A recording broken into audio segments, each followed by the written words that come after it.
a firm can either earn economic profits or economic losses, or can be operating at the break even. So all these three possibilities are there with a perfectly competitive firm in the short run. And then we graphically presented how an individual firm earns economic profits, economic losses, and earn normal profits. So this is a situation where the firm is earning an economic profit. In this case, you see that the price is above the average cost. Price is higher than the average cost, so that the firm is earning an economic profit. Next, we showed a situation where a perfectly competitive firm is earning an economic loss. In this case, price is below the average cost. Price is below the average cost. So the firm is earning an economic loss. And next, we showed a situation where the firm is earning a normal profit.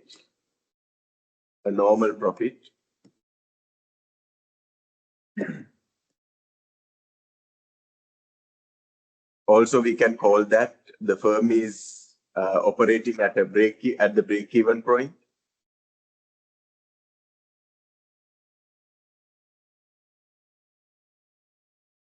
So in this case, what happens is average cost and price, the two values are equal. The two values become equal. So these are the three possibilities that a firm can operate at. In the short run, a perfectly competitive firm can earn either economic profits, economic losses, or can be operating at a break-even while earning normal profits. So these are the three possibilities. All these three possibilities can happen. Any one of these three possibilities can happen in the short run.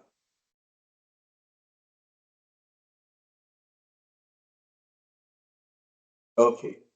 The next discussion point is about the firm's shutdown decision. Firm's shutdown decision. If the firm is earning an economic profit,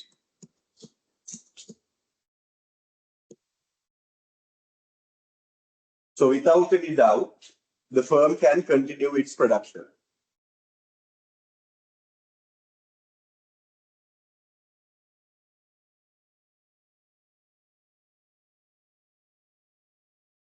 But when the firm is earning an economic loss,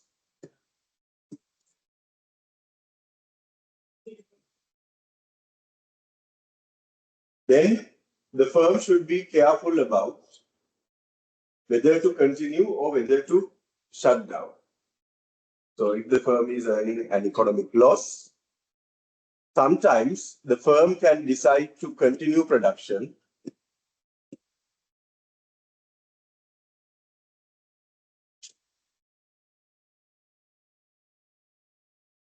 sometimes firm can decide to shut down its production.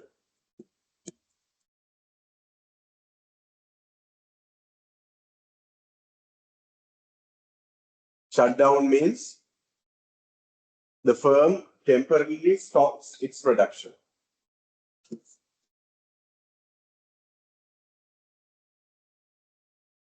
Temporarily stops its production.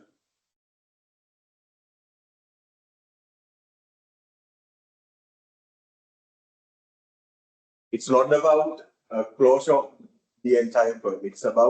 It's only about a temporarily stop. So then we don't want to worry about the situations where firms earning economic profits, because anyhow the firm will continue its production. So we don't want to worry about it. So we have to worry about economic losses. Economic losses. Then the firm has to make its production decision carefully. Sometimes the firm may want to continue its production. Sometimes the firm may want to shut down its production. So that is the decision we are talking about now. When the firm should continue production when earning economic losses, when the firm should shut down its production when earning economic losses. So that is what we are going to discuss now.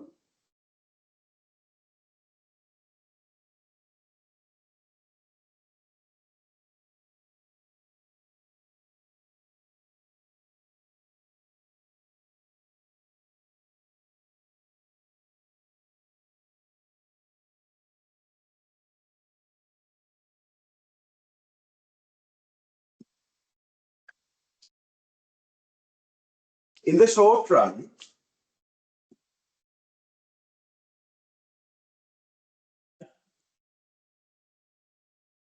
the firm is using two types of inputs. Some are variable inputs.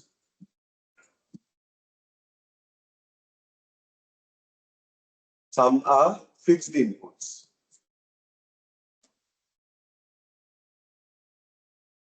For the variable inputs, the firm incurs variable costs.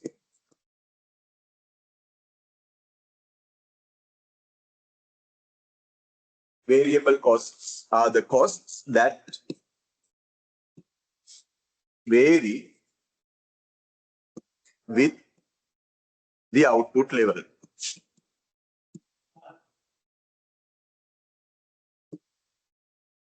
Variable costs are the costs that vary with the output level. For the fixed inputs, the firm should incur fixed costs. Fixed costs are the cost items that do not vary with the output level.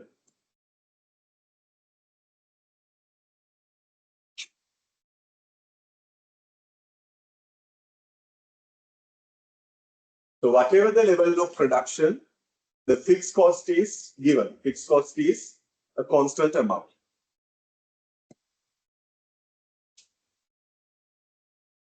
Whatever the level of output,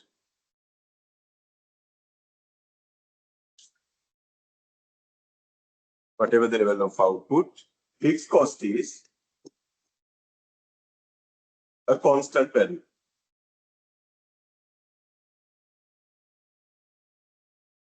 So even when the output level is zero, fixed cost is a given amount. Fixed cost is there.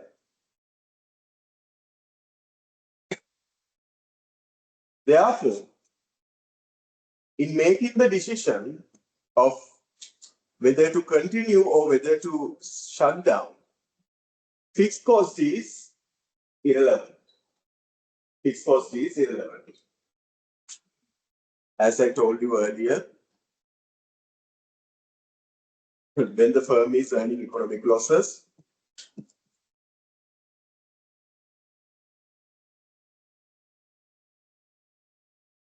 sometimes firm may need to continue its production.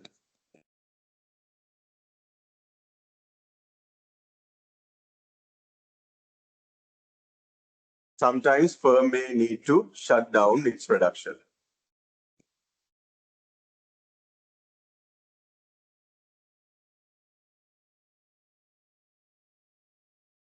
So in making this decision, whether to continue or whether to shut down the production, fixed cost is irrelevant. Why is that? Because even when output level is zero, there is a fixed cost. Even when output level is zero, there is a fixed cost. So fixed cost is irrelevant in making the decision whether to continue production or whether to shut down production. Whether to continue production or shut down. So in making this decision, fixed cost is irrelevant.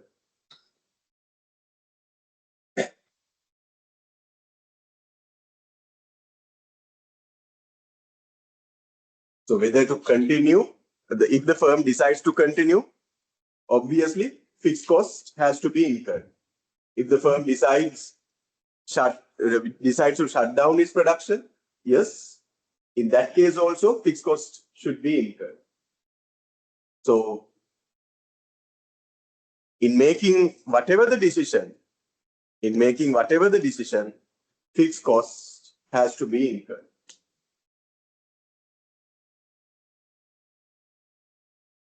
Continue කළත් fixed cost එක තියෙනවා, shut down කළත් fixed cost එක තියෙනවා. Therefore, fixed cost is irrelevant in making this decision. Then what is the relevant cost? What is relevant in making this decision? Only variable cost is relevant in making this decision.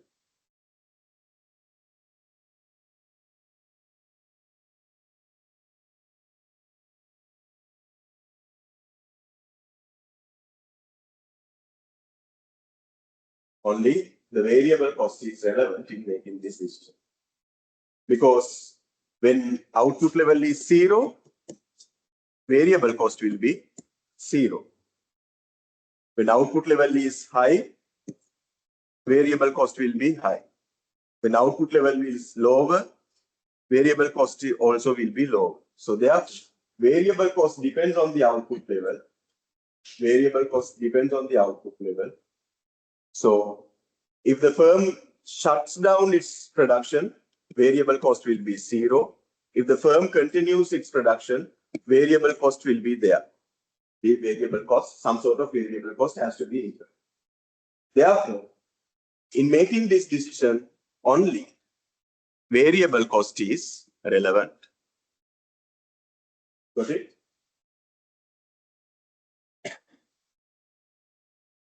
Then how to make this decision? How to make this decision? That is what next week we are going to discuss.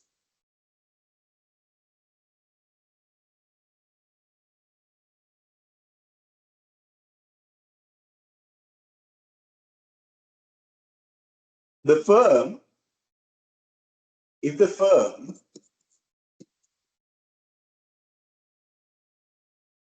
can cover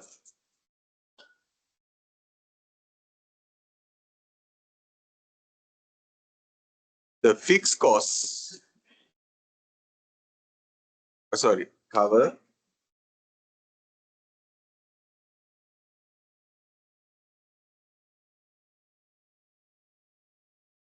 at least a part of variable costs, then the firm should continue its production.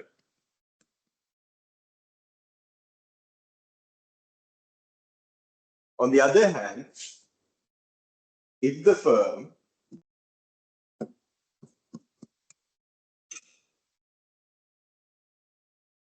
cannot cover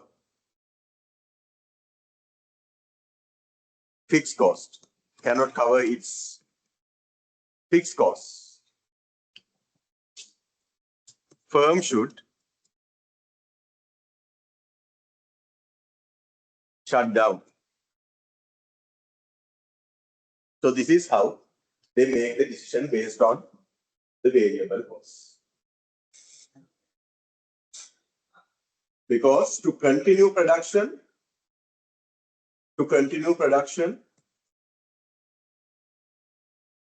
firm should hire more variable inputs. Firm should hire more variable inputs.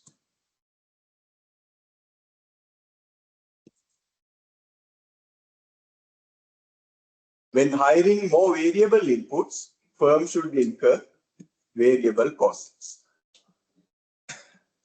Therefore, firm should decide to continue its production only when it can cover at least a part of the variable cost. At least a part of the variable cost.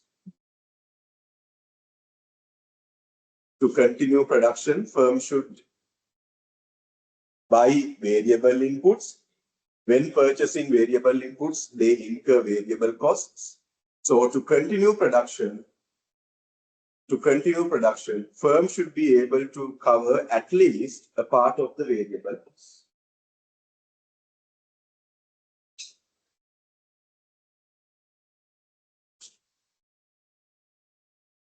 If the firm can't cover, if the firm can't cover its variable cost, it's not variable. When the firm can't cover its variable cost, that means they can't cover the variable cost. That means they can't purchase variable inputs. They can't purchase variable inputs. Therefore, they can't continue its production. They can't continue production. So that is the reason why the firm should shut down when the firm can't cover its variable costs.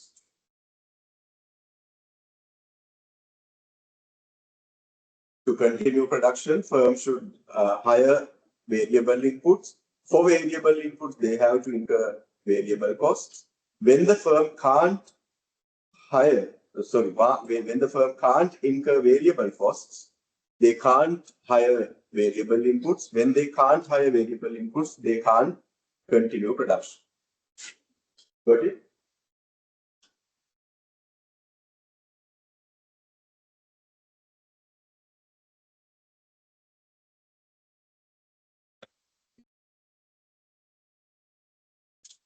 So now we can show this shutdown decision graphically. We can show this shutdown decision graphically. Look at this picture, look at this figure. Where is the equilibrium?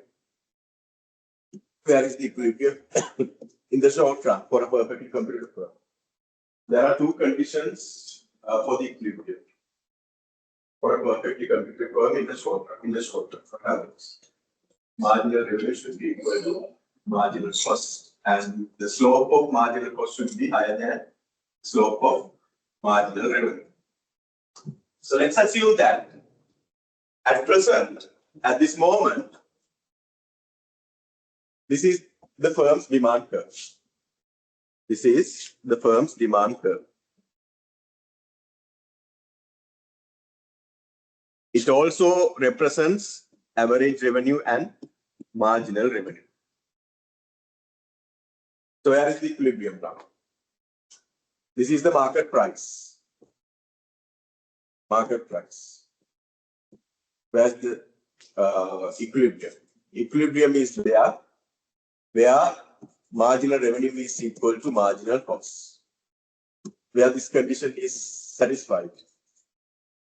Marginal revenue is this, marginal cost is this. So marginal revenue and marginal cost are equal at this point. At this point. And at this point, the quantity is this much. So we have to check the second condition as well in order to conclude that this is the exact equilibrium. The second condition is slope of marginal cost should be greater than the slope of marginal revenue. Is this second condition satisfied at this point? Yes, you can see marginal revenue is a horizontal line, so its slope is 0.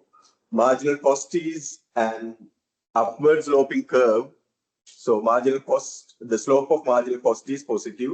So the positive value is greater than 0. Therefore, the second condition is also satisfied at this point. So this is the equilibrium point. This is the equilibrium point. So we can consider this quantity level as the equilibrium quantity. This is the equilibrium quantity. At equilibrium quantity, we see another important feature. At this equilibrium quantity, we see another important feature of this firm, that is, at this equilibrium point, at this equilibrium output level,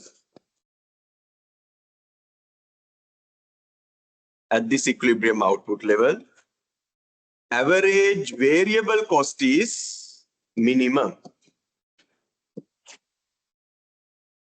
Average variable cost is minimum. So at this equilibrium output level, you see that average variable cost is at its minimum. Average variable cost is at its minimum.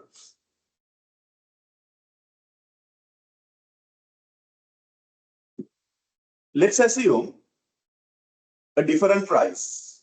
Let's consider a different price, which is below this PC. Let's label it as P1. P1. Let's assume a lower price at P2. This is the first demand curve, AR1 and MR1. Now we have the second demand curve, AR2 and AR3. Sorry, MR3. Sorry, MR2. AR2 and MR2.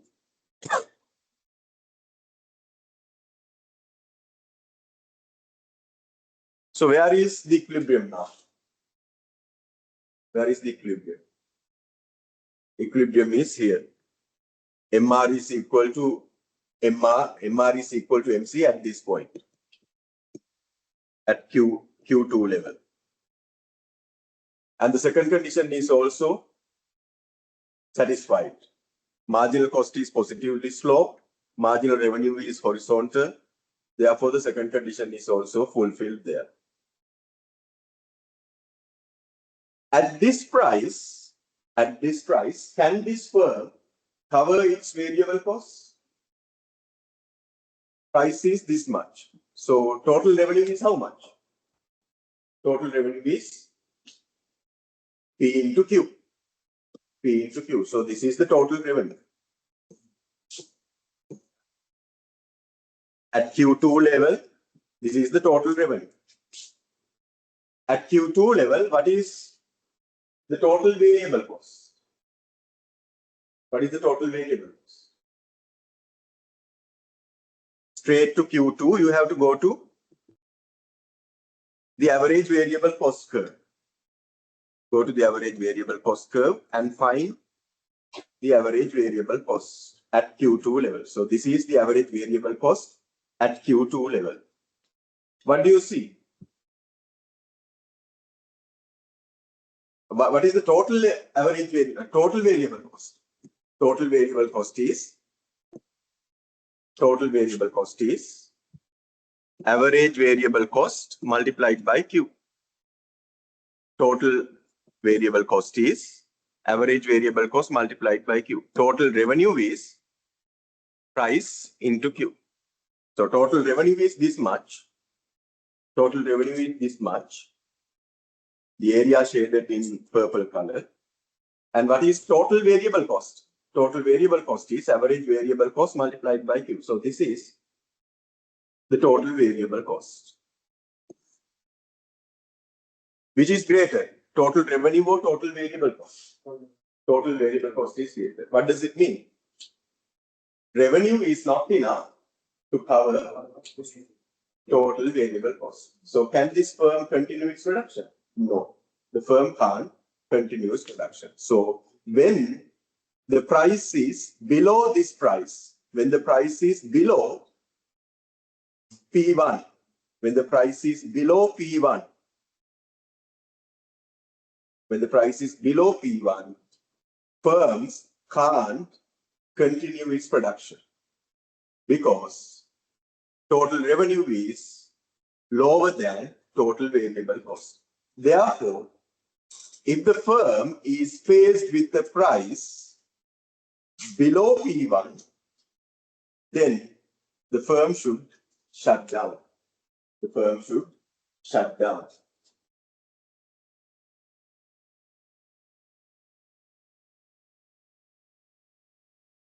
if the price is below P1,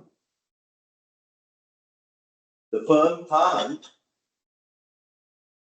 cover its total variable cost with the total revenue. Therefore, the firm should shut down.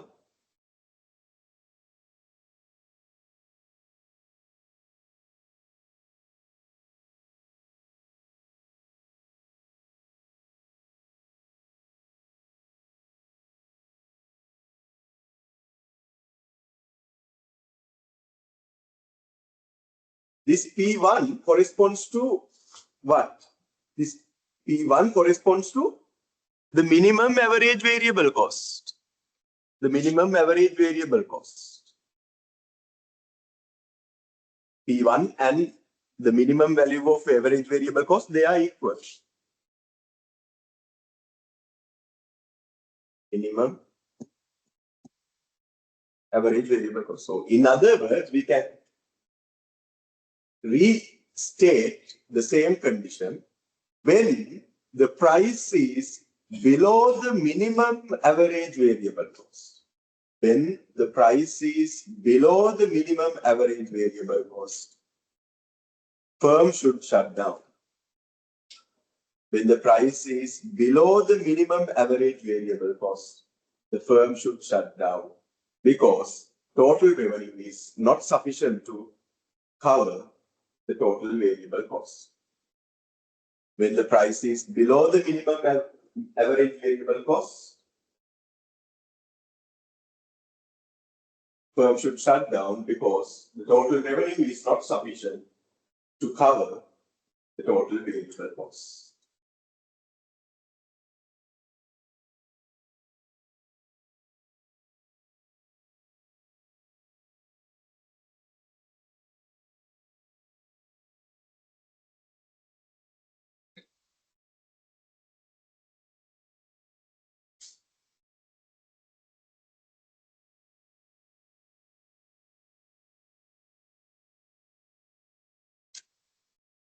Then think about a price above P1.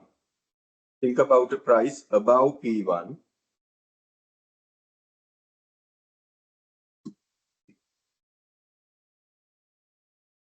Above P1 like this. This is P3. It corresponds to the third demand curve and average revenue 3 and marginal revenue 3. At this price, what is the equilibrium? Where is the equilibrium?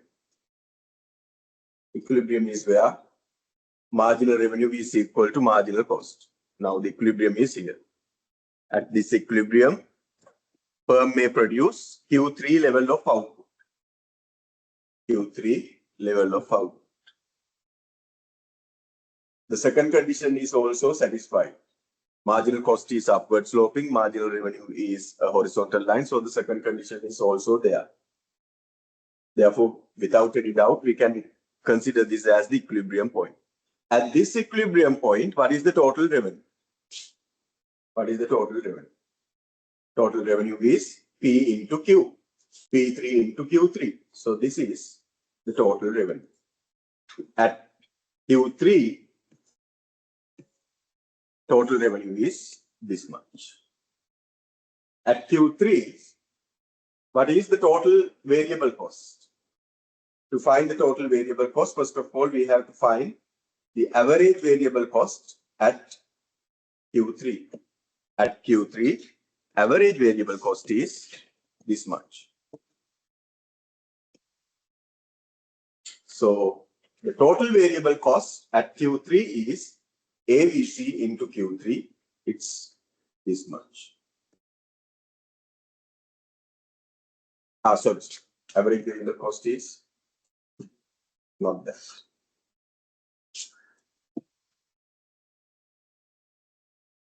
To find average variable cost at Q3, we have to go to the average variable cost.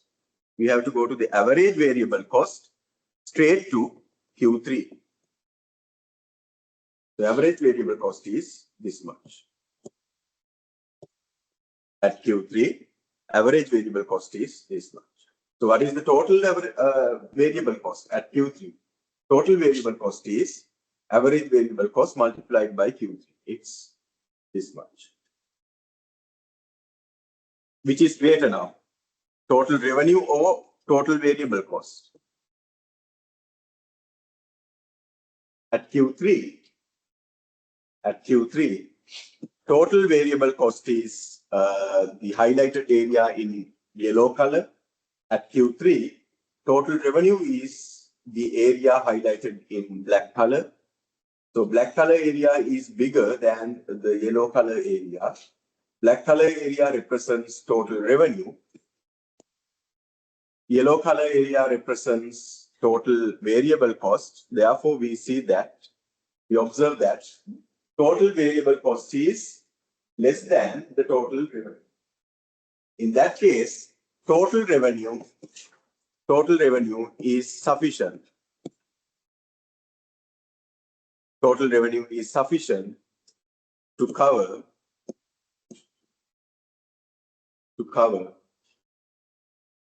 total variable cost. Total revenue is sufficient to cover total variable cost. Therefore, firm should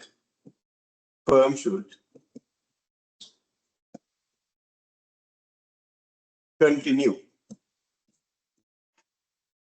its production. Firm should continue its production. So what is our conclusion?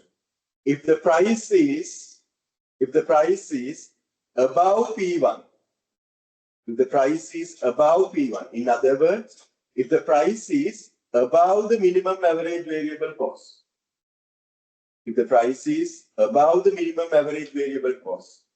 firm should continue its production because firm is able to cover total variable cost with its total revenue. If the price is above the minimum average variable cost, the firm should continue its production because the firm can cover its total variable cost with its total revenue.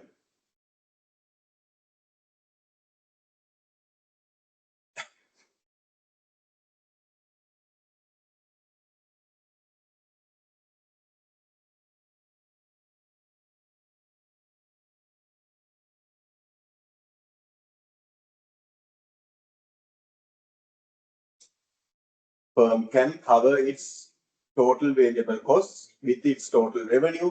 Therefore, the firm should continue its production when the price is above the minimum average variable cost. So here, just make a small correction here. If the firm can cover at least a part of we can't say it. If the firm can cover variable cost, so don't say at least a part of it's misleading. So if the firm can cover its variable cost fully, then the firm should continue its production. That should be the correct condition. The firm should be able to fully cover its variable cost with its revenue.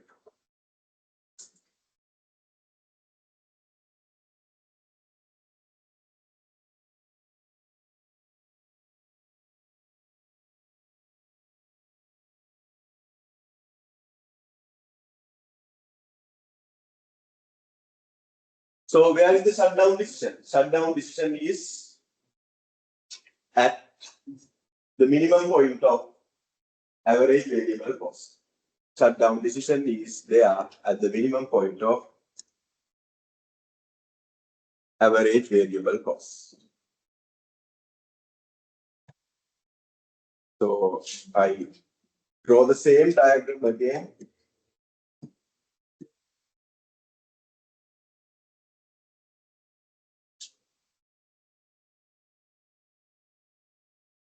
average variable cost,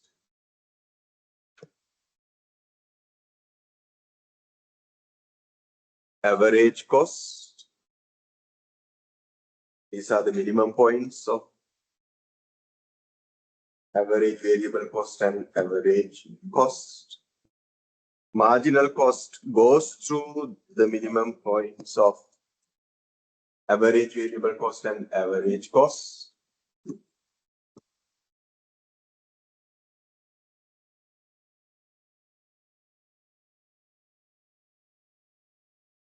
If the price is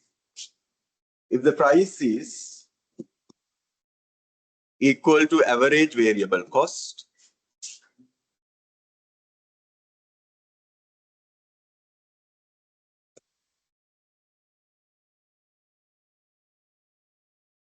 if the price is equal to average minimum of average variable cost,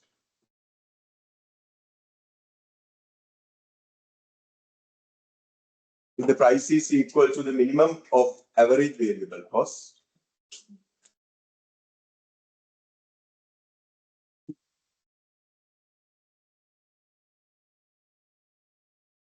what is total revenue?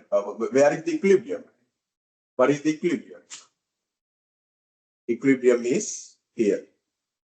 Equilibrium is here. MR is equal to MC at this point.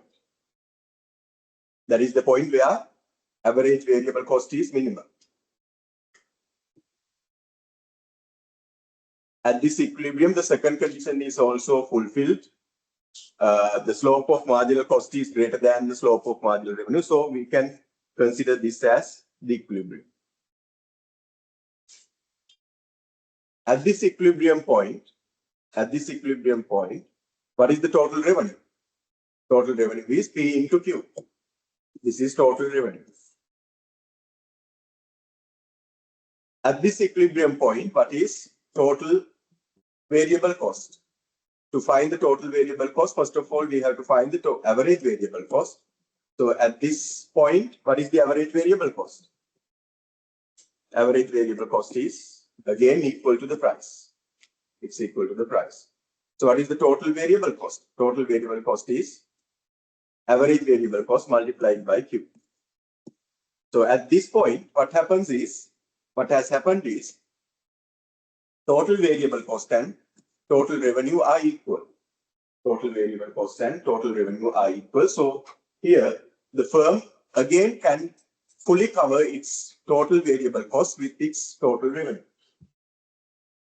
When the price is below this, firm should shut down.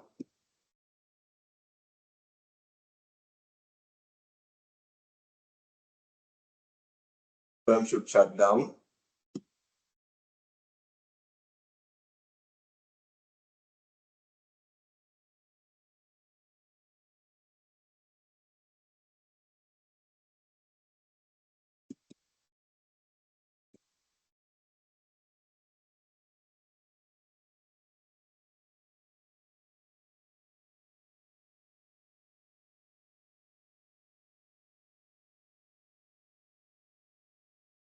When the price is above the minimum of average variable cost, firm should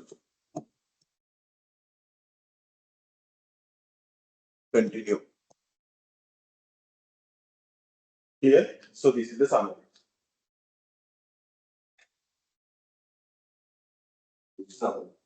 If the price is above the minimum of average variable cost, firm should continue, because in that case, firm can cover its total variable cost with its total revenue. If the price is below the minimum of average variable cost, firm should shut down, because in that case, firm can't cover its total variable cost with its total revenue. So the shutdown decision has to be made at the minimum point of average variable cost. In that case, because of that, we call this the shutdown point. Shutdown point.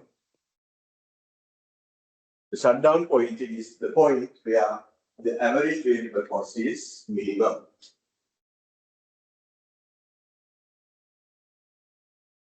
Above it, we continue the production. Below it, we shut down.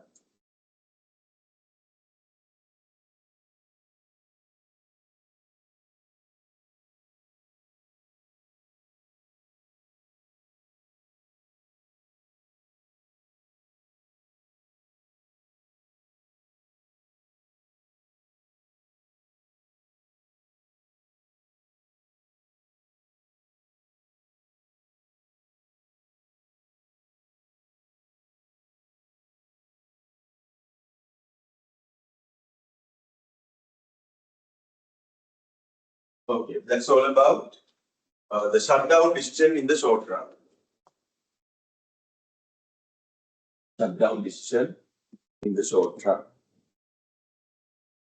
The next point is about the short run supply curve for a perfectly competitive firm. Short run supply curve for a perfectly competitive firm.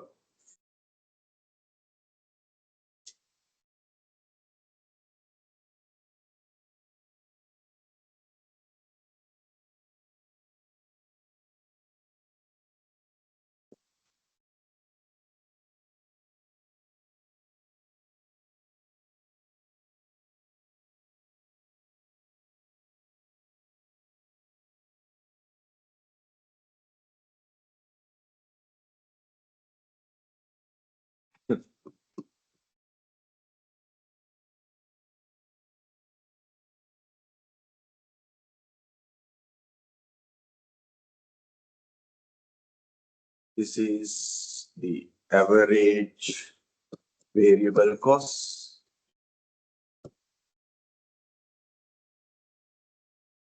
This is the average cost. These are the minimum points, and this is marginal cost. And the shutdown decision is this. Shutdown point is this. If the price is equal to the minimum of average variable cost,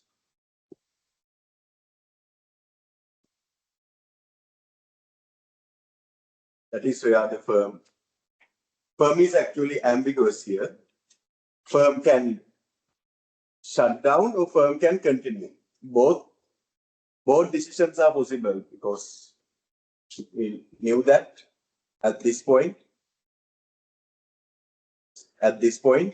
total revenue is equal to total variable cost. So the firm is actually ambiguous. It can decide to continue or it can decide to shut down. So firm is ambiguous at this point. At the shutdown point, the firm is ambiguous. That means the decision is not fixed. So if the firm wants, firm can shut down. If the firm wants to continue, then they can do so. Because total variable cost is equal to total revenue. If the firm wants, they can continue. If the firm wants, they can shut down. So it's ambiguous. So let's say the firm decides to continue, then firm will supply this much. If the firm decides to continue, firm will supply this much. If the price is below P1, let's assume P0,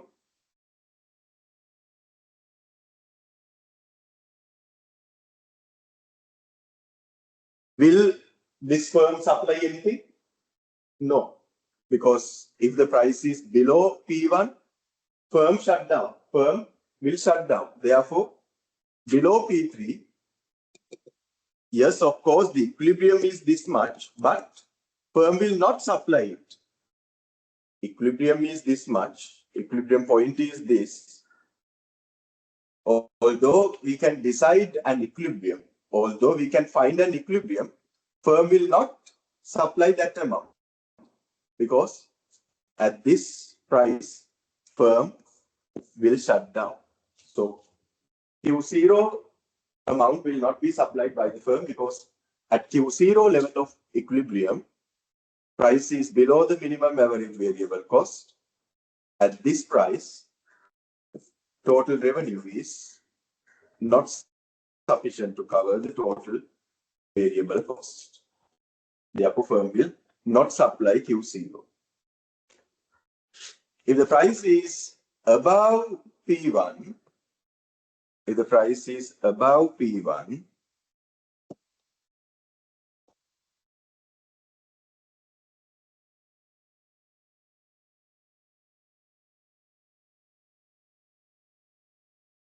yes, firm will decide to continue. The equilibrium output level is this much, Q2 star.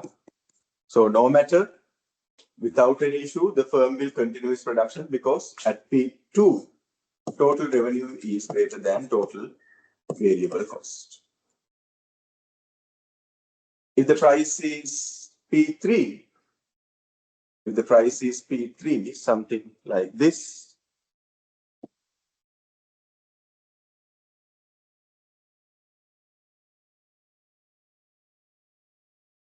in that case, what will happen?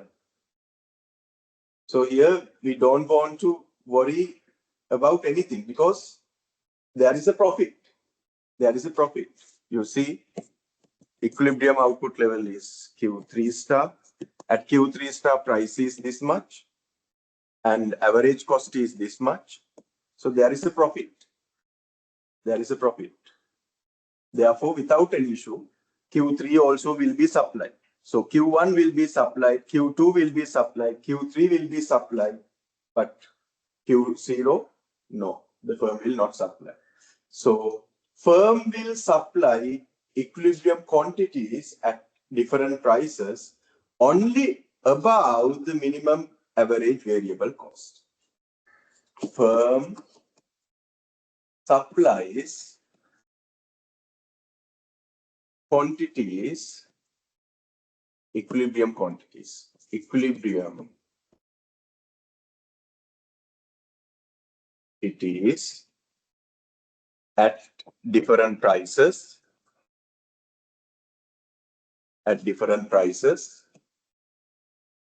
only when the price is above the minimum average variable cost. Therefore, the supply curve is above the minimum average variable cost. Supply curve of a firm, supply curve of a perfectly competitive firm will lie only above the minimum average variable cost. Below the minimum average variable cost, the firm will not supply anything because total revenue is not sufficient to cover the total variable cost. Therefore, the firm will shut down. Therefore, below the minimum average variable cost, there is no supply. Below the minimum average variable cost, there is no supply. Above the minimum average variable cost, then only the firm will decide to supply. So we can find a relationship between price and quantities. We can find a relationship between price and quantities. When price is P1, quantity will be Q1. When price is P2, quantity will be Q2. When price is P3, quantity will be Q3. What do you observe? When price is getting higher and higher, quantity is also getting higher. There is a positive relationship. There is a positive relationship between price and quantity. That positive relationship between price and quantity establishes the supply curve. This positive relationship between price and quantity establishes the supply curve. When the price is this much, quantity will be this much. When the price is this much, quantity will be this much. When the price is this much, quantity will be this much. Likewise, we can think about different prices. And we can see the different quantities at those different prices. When we are observing different prices and different quantities, we observe that there is a positive relationship. There is a positive relationship between price and quantity, and that positive relationship establishes supply curve. So once we find these prices and quantities above the minimum of average variable cost, we can derive the supply curve. When we find these different prices and different quantities above the minimum average variable cost, we can derive the supply curve. So we get those information from this diagram. What are the different prices and what are the different quantities above the minimum of average variable cost? Having known those different prices and different quantities, we can draw them. We can sketch them in a different diagram. We can plot them in a different diagram like this.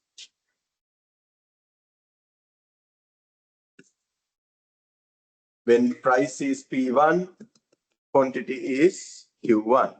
When price is P2, quantity is Q2. When price is P3, quantity is Q3. Now we have three combinations. In the previous diagram, we talked about three different prices, P1, P2, P3, which are above the minimum of average variable costs. Minimum average variable cost eකට above the prices above hari saman hari prices තුනක් ගැන අපි කතා කළා P1 P2 P3 and correspond to these three prices we have three different quantities and we plot them in a separate diagram. And once we plot them, we can combine them using a line. Like this. And this becomes the supply curve for this perfectly competitive firm. This is the supply curve for this perfectly competitive firm. It's nothing else. The supply curve is the marginal cost curve above the minimum point of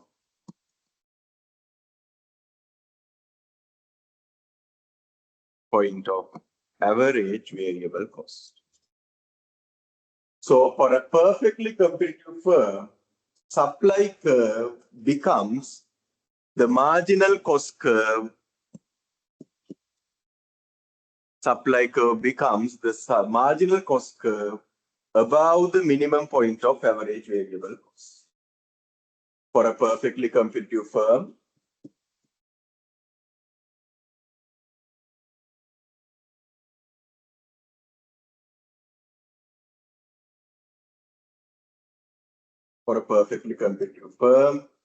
supply curve is the marginal cost curve above the minimum point of average variable cost, because below the minimum of average variable cost, there is no production. Supply is zero. Below the minimum point of average variable cost. So P1 is equal to the minimum of average variable cost. Below P1, there is no supply.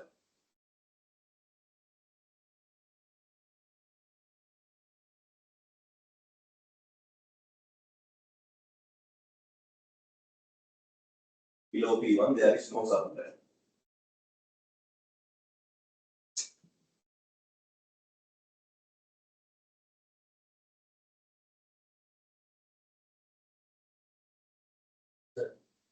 The previous slide, you said that only in the price flow we can get profit. Yes. What about other price 2 and 3?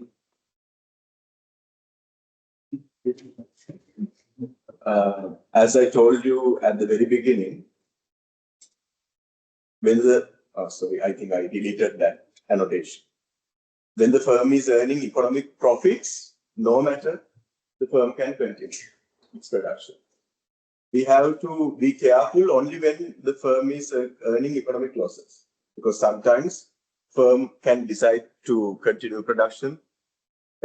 In other cases, firm may shut down. So when the firm is earning economic profits, without any issue, the firm can continue. So when the firm earns economic profits, when does a firm earn economic profits?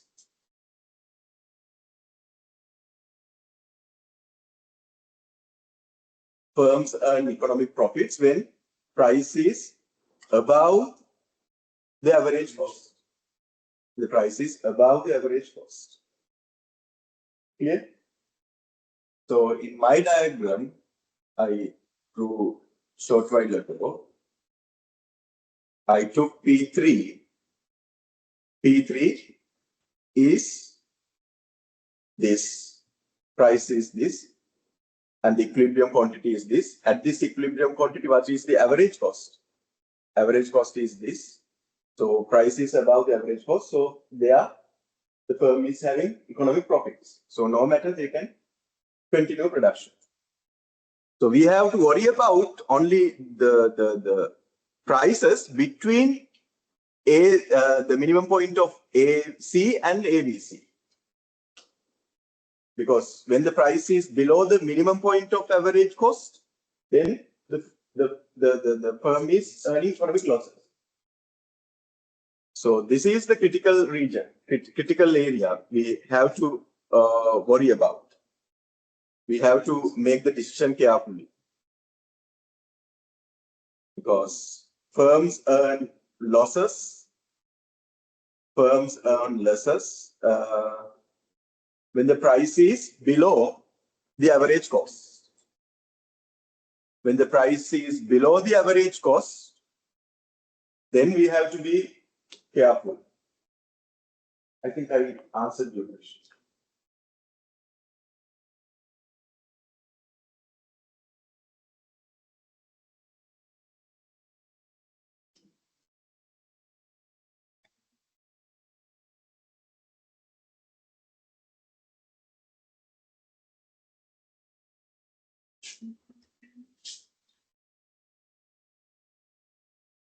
Okay. Do you want to break? Takes 10 minutes break.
Okay. This is what we have already discussed. The supply curve of a perfectly competitive firm is the portion of marginal cost curve which is above the minimum of average variable cost. Supply curve of a perfectly competitive firm in the short run is the portion of marginal cost curve which is above the minimum point of average variable cost. Okay, the next thing is about the long run equilibrium. As I told you earlier, there are three possibilities for a perfectly competitive firm in the short run. They can earn economic profits, they can earn economic losses, or they can operate at the break even. In the short run, a perfectly competitive firm can either be earning economic profits or earning economic losses, or can be earning normal profits. But in the long run, all perfectly competitive firms will be at the break even. In the long run, all perfectly competitive firms will be operating at the break even while earning normal profits. Normal profit means economic profit is zero.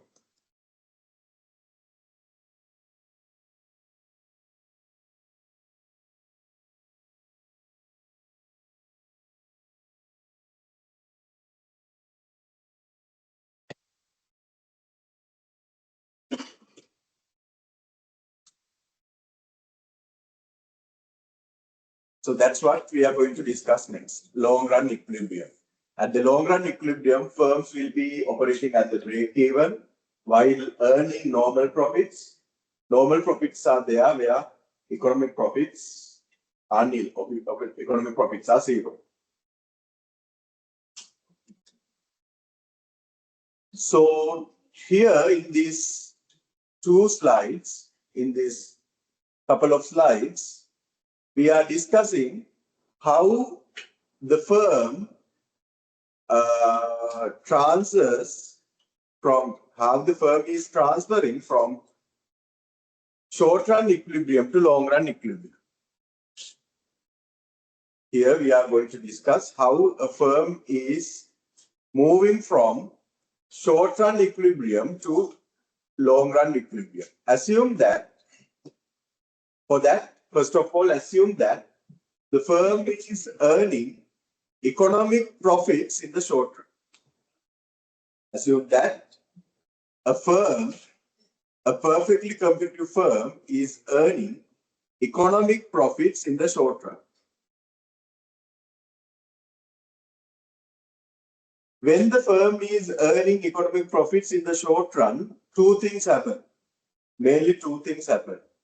One thing is, existing firms will get incentive to increase the scale of production. Existing firms will expand its production because they are earning economic profits. When firms are earning profits, it's natural that they receive some incentive to expand its scale. So it naturally happens.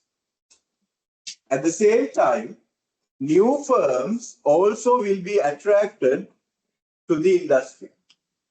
New firms will be attracted to the industry because they observe that existing firms are earning economic profits. So in order to earn profits, outsiders also will tend to enter the industry.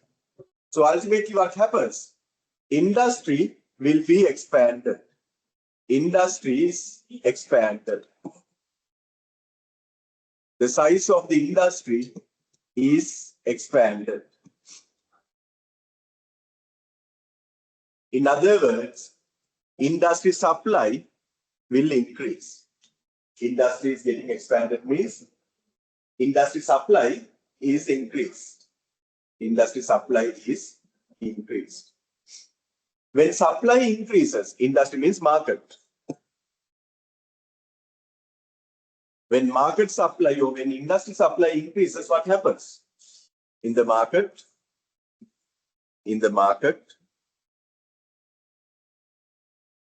this is the demand, this is supply.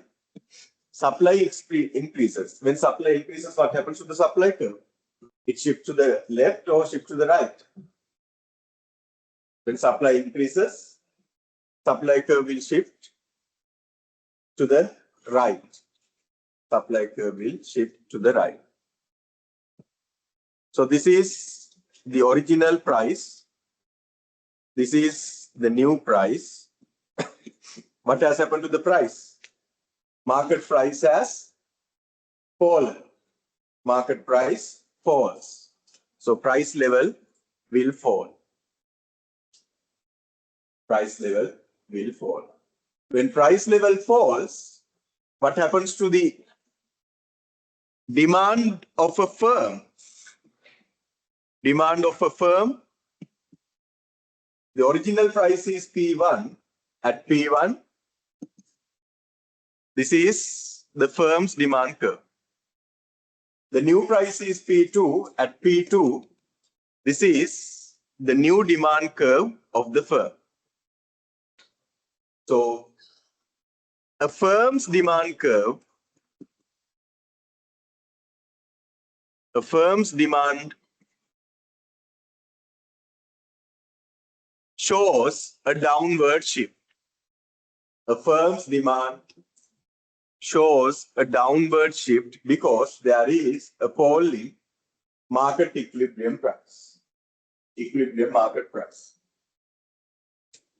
There is a fall in equilibrium market price because of the increase in market supply. As a result, a firm's demand curve shifts downward. Firm's demand curve shifts downward. So that happens on one side. This happens on one side. On the other side, on the other hand, what happens is when this when this expansion in the industry happens, when this industry expands, what happens? The industry needs more inputs. The industry needs more inputs to produce. So as a result, demand for inputs, demand for factors of production, demand for factors of production or demand for inputs will increase. Industry has expanded. That means industry supplies more than before. Industry supplies more than before. To produce more, they need more inputs. So as a result, what happens is demand for inputs or demand for factors of production will increase. So think about one input, for example, think about labor as an input. So what happens in the labor market due to this increasing demand for labor? So assume that this is the labor market.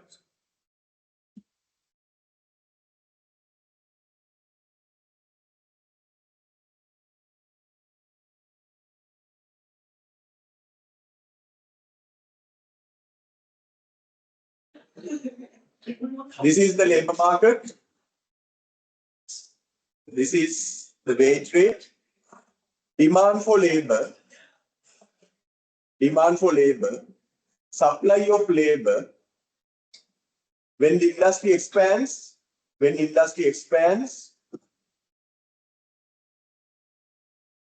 demand for labor increases. This is the new demand. This is the original wage rate. So after this increasing demand for labor, demand curve shifts to the right. As a result, the equilibrium wage rate increases. So in the labor market, we observe that due to this increased demand, wage rate increases. So this is only about the labor market. The same thing will happen in other input markets as well. So in general, what happens is factor prices will increase, or prices for inputs, prices for factors of production will increase. Wage rate will increase, rental rate will increase, price of raw materials will increase. So everything will happen. Factors of production, prices of factors of production will increase. Clear? As a result, what happens is cost curves will shift upward. For a firm, this is the marginal cost. Sorry, this is the average cost.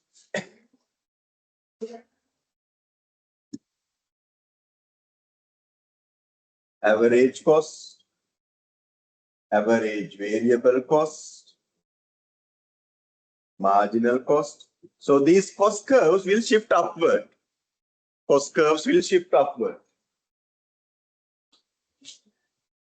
They will shift upward.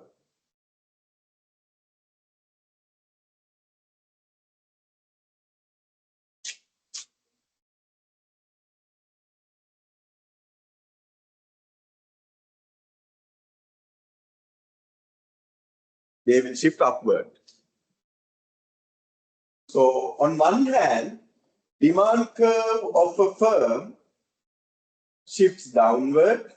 On the other hand, cost curves of a firm shifts upward. Ultimately, the firm will reach a point where price and average cost are equal. On one hand, demand curve of a firm shifts downward. On the other hand, cost curves of the firm shifts upward. There will be a point. Ultimately, the firm will reach a point where price. So this demand curve shows prices. ultimately the firm will reach a point where price is equal to the average cost. Demand curve shifts downward, price falls, cost curves will shift upward, average cost increases, prices downward, prices fall, costs increase. Ultimately, there will be a point where price and average cost are equal. So that is where the firm is earning a normal profit. That is where a firm is earning a normal profit. When price is equal to average cost, economic profit is zero. When economic profit is zero, we call it a normal profit. We call it a break even. So this is how a short-run equilibrium leads to the long-run equilibrium. In the short-run equilibrium, firms are earning economic profits. So in the short run, when firms are earning economic profits, this is how it leads to normal profits in the long run. So this is the mechanism. This is the mechanism. On one hand, industry supply increases. As a result, price level falls. As a result, firms' demand curve shifts downward. On the other hand, demand for factors of production increases. As a result, factor prices increase. As a result, firms' cost curves will shift upward. Ultimately, the firm will reach a point where price is equal to average. That is where the firm is earning a normal profit. Clear? So in the examination, if you are asked, if at present, in the short run, if a firm is earning economic profits, explain the mechanism through which the firm will earn normal profits in the long run. So you have to explain this whole process.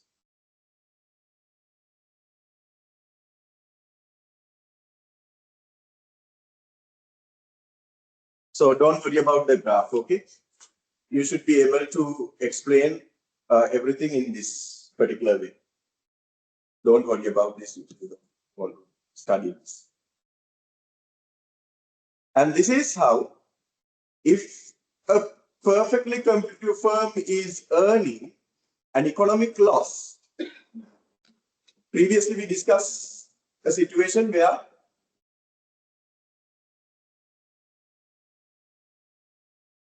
in the short run, when the firm is earning economic profits. Now we are talking about a situation where in the short run, where the firm is earning economic losses. How it leads to the long run? What is the mechanism? If a firm in the short run is earning economic losses, how it leads to normal profits in the long run? So this is the mechanism. This is the mechanism. The same mechanism, but the opposite will happen. Here, earlier in this case, we talked about when the firms are earning economic profits, industry will expand. Industry will expand. So the opposite will happen here.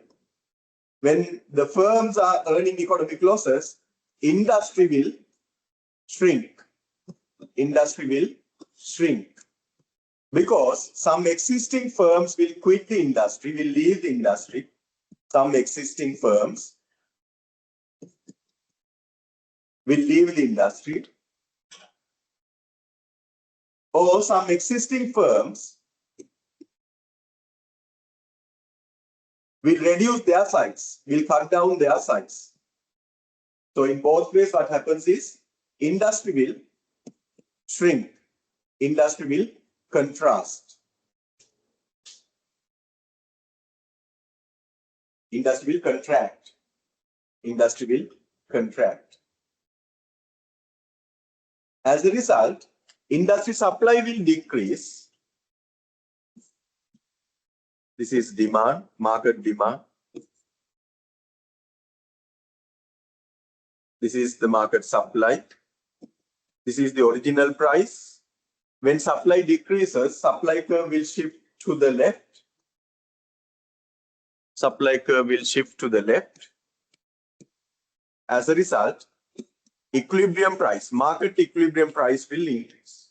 When market equilibrium price increases, firm's demand curve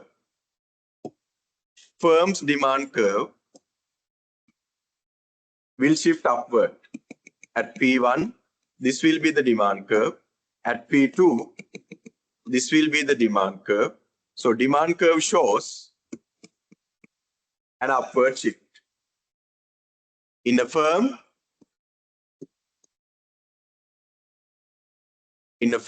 demand curve will shift upward. So that is one way. That is a part of this mechanism. One part of the mechanism. The other part of the mechanism is this: when the industry is contracting,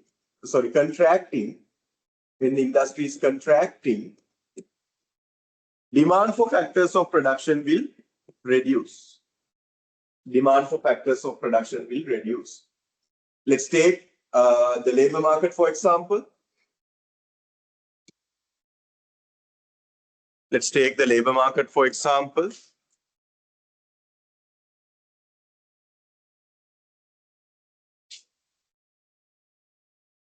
This is the demand for labor, 1.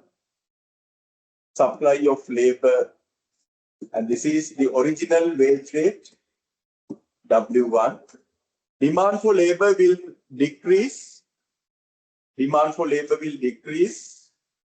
That means the labor demand curve will shift downward.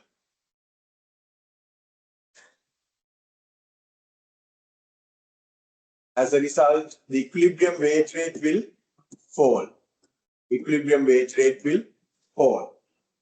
So when demand for factors of production decrease, similar to what has happened in the labor market, in other markets as well, in other input markets as well, input price or factor prices will decrease.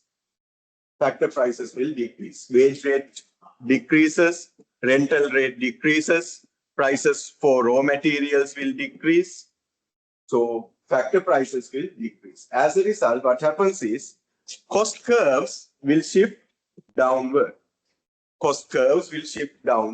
So on one hand, demand curve of a firm shifts upward.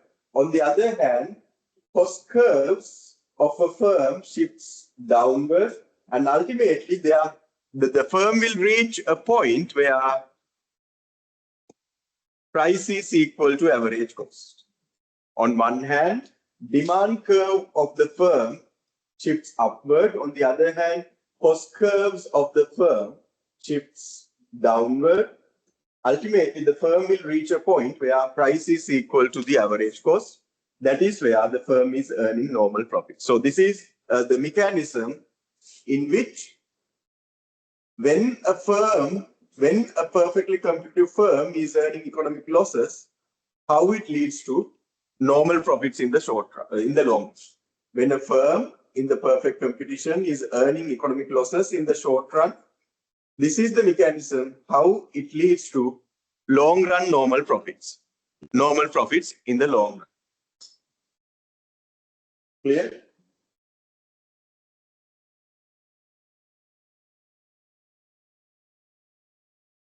In the long run, all perfectly competitive firms will earn normal profits.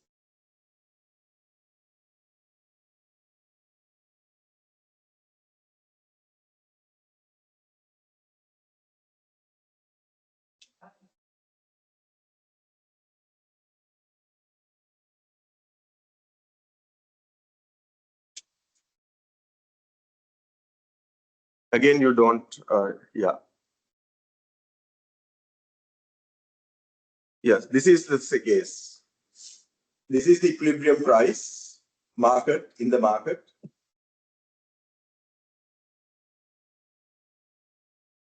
So this is the long run equilibrium. In the long run equilibrium, you see this is the demand curve for the firm.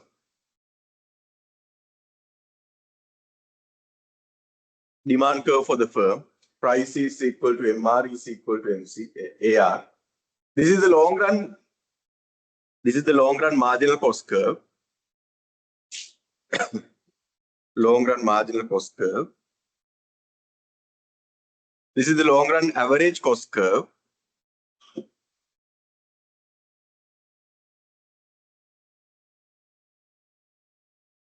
So where is the equilibrium?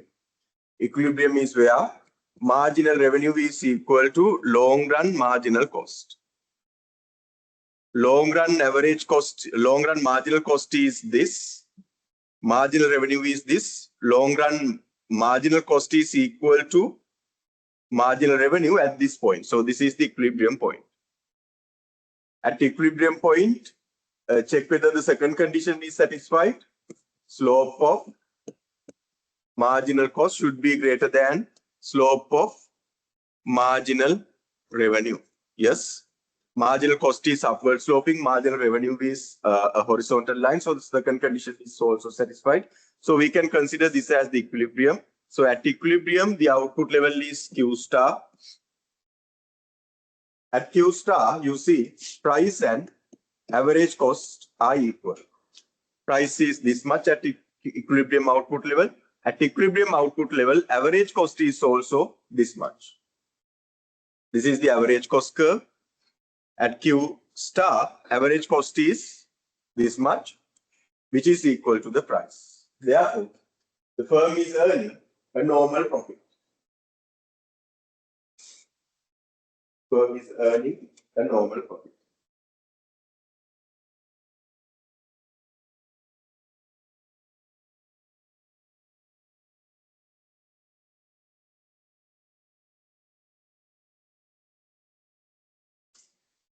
As I told you earlier in the previous session, every time firms are operating in the short run. When we observe the operations of any firm, what we observe is their short run operations. They are short run operations. Long run is simply the planning horizon. Long run is simply the planning horizon.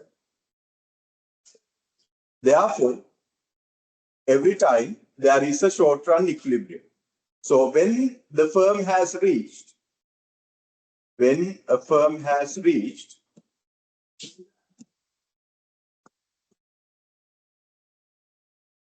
a long run equilibrium,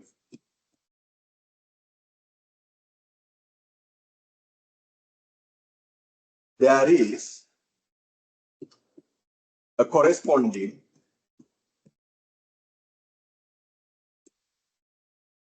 short run equilibrium as well.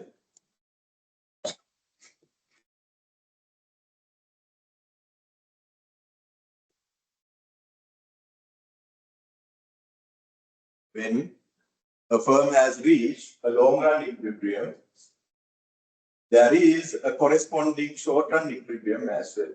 That is what is shown by the short run cost curves. Short run cost curves.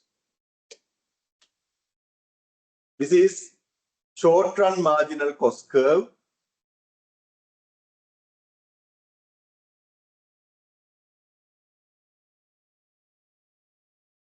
This is the short run average cost curve. At the long run equilibrium, you see that marginal revenue is equal to marginal cost.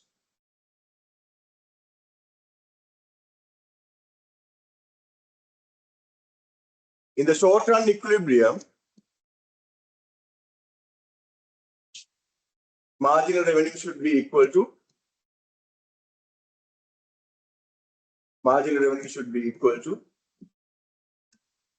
short run marginal cost. Short run marginal cost. This is the marginal revenue. This is the short run marginal cost. Short run marginal cost is equal to marginal revenue at the same equilibrium point. At the same equilibrium point. So this equilibrium is common for both long run and short run. This equilibrium is common for both the short run and long run. Therefore, this equilibrium quantity. Equilibrium quantity is the long run equilibrium as well as short run equilibrium.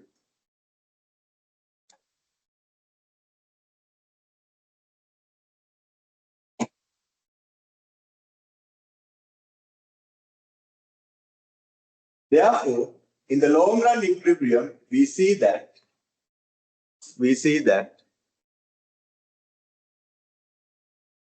marginal revenue is equal to long run marginal cost. At the same time, it's equal to long run average cost. Also, it's equal to short run marginal cost. And also it's equal to short run average cost. Also, yes.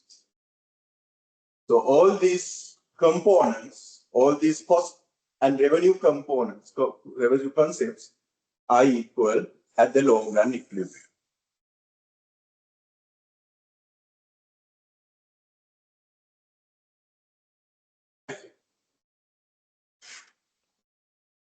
In the short run as well, this is the short run equilibrium output level. Q star is common for both long run and short run. So this is the short run equilibrium output level as well. At the short run equilibrium output level, this is the price. Average cost, this is the average cost. So average cost and price, they are also common for both short run and long run.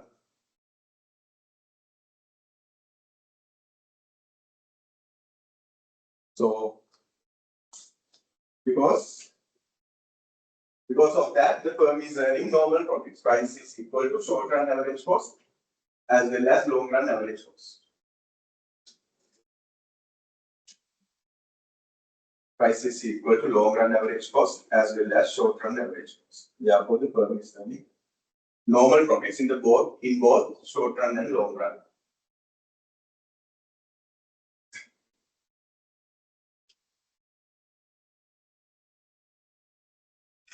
Clear?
Okay, this ends our session number 3 on perfect competition. Anything you want to clarify regarding perfect competition? Otherwise, we can move on to monopoly.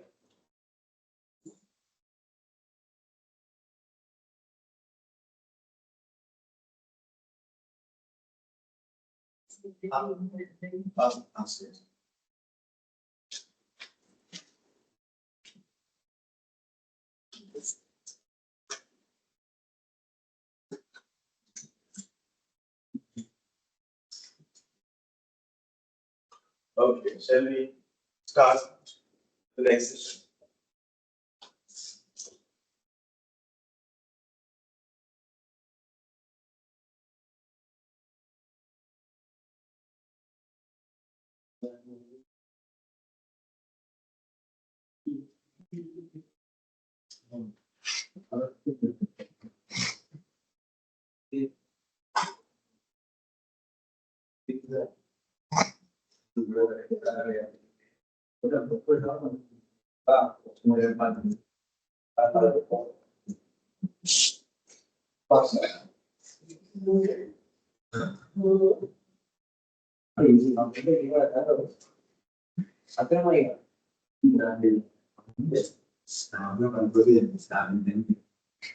Session number 4 is about monopoly.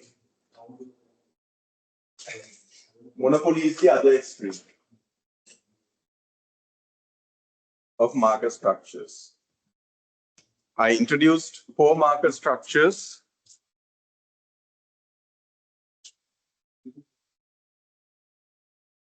On one extreme, we have perfect competition. On the other extreme, we have monopoly.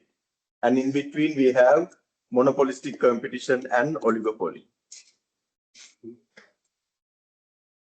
Perfect competition, we finished discussing it. Now we are about to discuss monopoly. So these are the things that we will cover in this session. Monopoly and monopoly power, demand and revenue of a monopolist.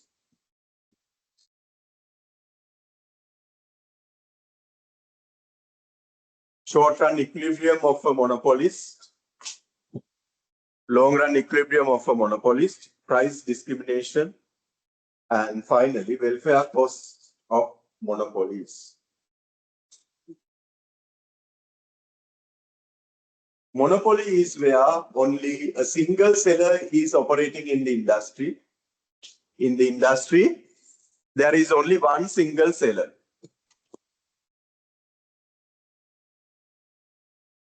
In the entire industry, in the entire market, there is only one firm. So therefore, industry demand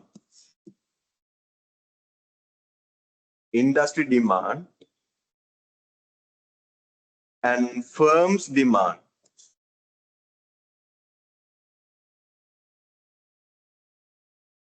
are equal. Industry demand is identical to the firm's demand. Firm's demand is identical to the market or industry demand. There are no close substitutes. There can be substitutes, but no close substitutes. There can be substitutes, but there are no close substitutes for the commodity process produced.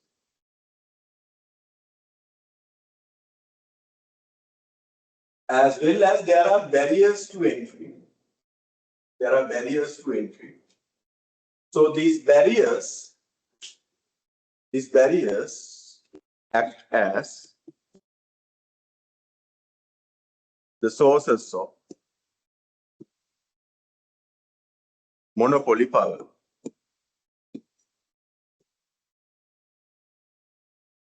These barriers act as sources of monopoly power.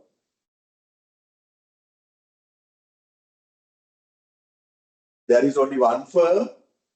No other firm can enter the industry because of these barriers. No other firms can't enter the industry because of the barriers.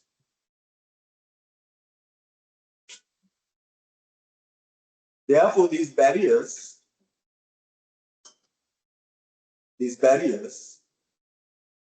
reserve monopoly power only for this firm. These barriers reserve monopoly power only for this firm.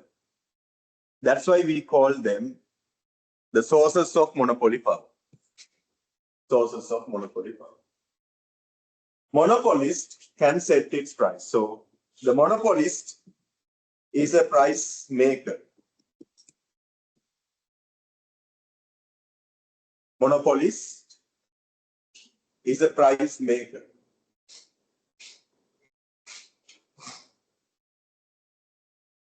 In Sri Lanka, the railway department possesses monopoly power to providing railway services, railway transportation.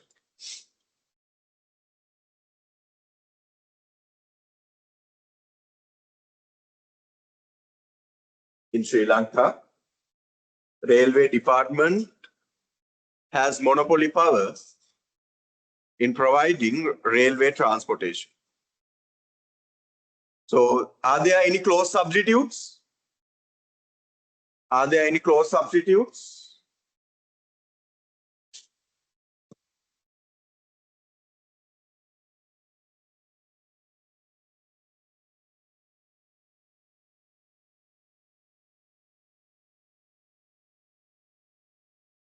In the railway transportation industry, railway department. Railway department has the monopoly power. Are there any close substitutes? Are there any firms who are running trains? No, no firm is running trains in Sri Lanka. So they are the only entity that provides railway transportation. There are no close substitutes. No close. But there are substitutes. There are substitutes. Buses. Bus industry. Hired vehicles.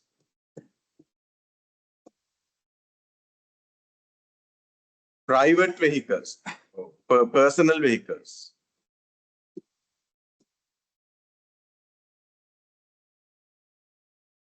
Competition is coming from other industries. But they are not close substitutes.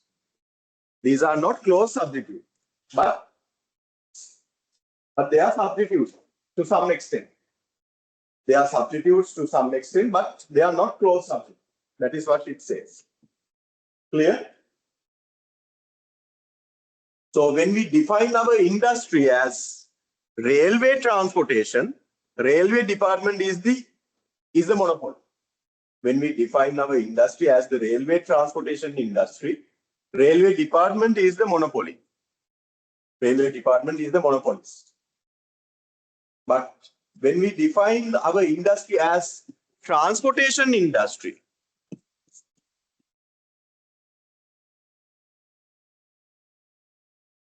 when we define our industry as transportation industry, then railway department is only one. There are competition coming from buses, there are competition coming from personal vehicles and hired vehicles. So this is no longer a monopolist when we define our industry as the transportation industry. So the definition of the monopolist entirely depends on our definition to the industry. If we define our industry, if we narrow down our industry to railway transportation industry, then of course railway department has the monopoly power.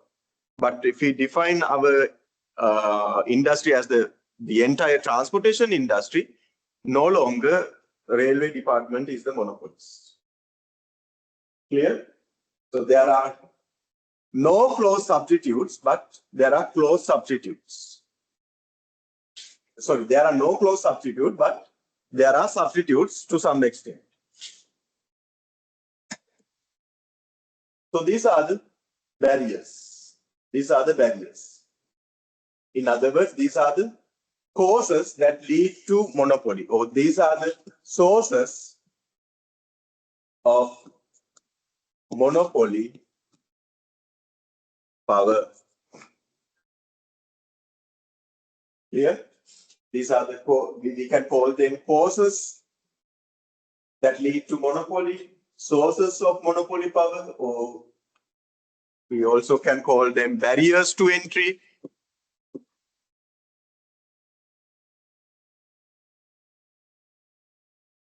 Barriers to entry. So these are there. One is ownership of strategic raw materials. ownership of strategic raw materials or exclusive knowledge of production technique. So, for example, until World War II, the Aluminium Company of America, we call it ALCO, they controlled almost every source of bauxite. Bauxite is the raw material to produce aluminium. So, since ALCO owned almost entirely the bauxite sources, they possessed monopoly power over aluminium production before the World War II. The second source of monopoly power is patent rights. Yes, when someone or when a firm invents something, someone invents something, the government can grant patent right to that person or to that firm. That patent right grants exclusive right to produce that product over a particular period of time, maybe 10 years or 15 years or 20 years. Likewise, over a period of time, over a specific period of time, the inventor receives the exclusive right to produce that product or service. For example, Xerox had monopoly power on copying machines. So, photocopy machine was invented by Xerox. I think it's a Japanese company. So, they possessed monopoly power on copying machines when they invented that machine. But over time, other firms also started copying the concept. Other firms started copying this concept. Therefore, eventually, they lost their monopoly power. The third source of monopoly power is government licensing or franchise. Sometimes the government can provide licenses or franchises only to one firm to operate. For example, the government can grant permission only to one post office. The government can grant license only to one post office to operate within this region.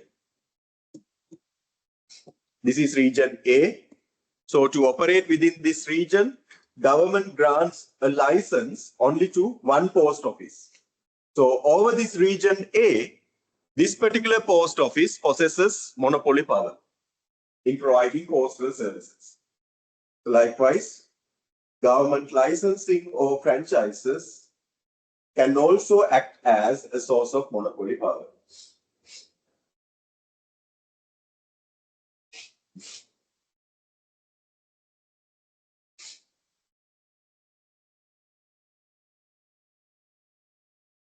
The next source of monopoly power is, in some industries, economies of scale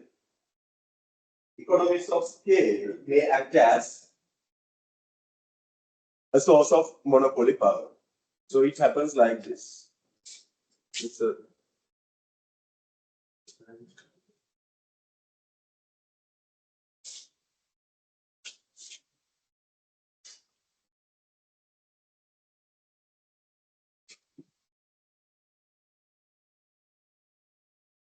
Assume that the firm needs a huge investment.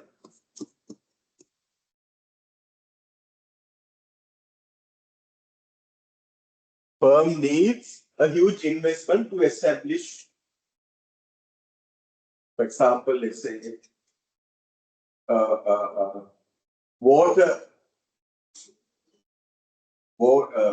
tap water provider.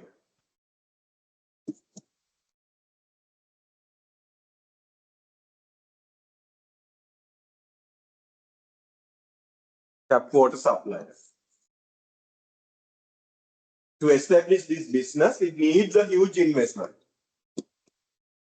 because they need to pay pipelines, they need to establish a water refinery facility, they need to build huge tanks to store water before distribution. So likewise, it requires a huge investment. And assume a country. This is the country.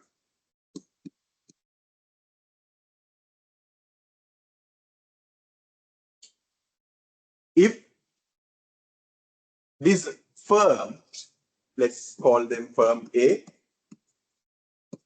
if this firm A can cater to the entire country, if this firm A, who is a tap water supplier, can cater to the entire country, then firm A can experience economies of scale. Economies of scale. What is economies of scale? Economies of scale means when the scale is expanding, the firm tends to lower its long-run average cost. Long-run average cost. So since this firm caters to the entire country, they can produce at a larger scale.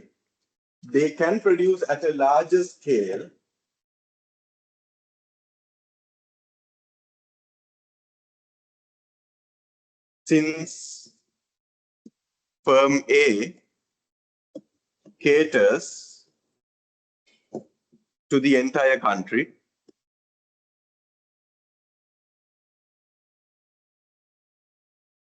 they can produce at a very low long-run average cost. Since they produce at a very low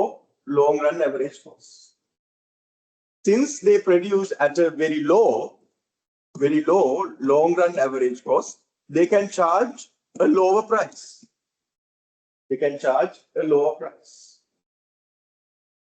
Then the entire society will be benefited because they can sell water at a lower price. Since it is a lower price, the entire country will be benefited. Right?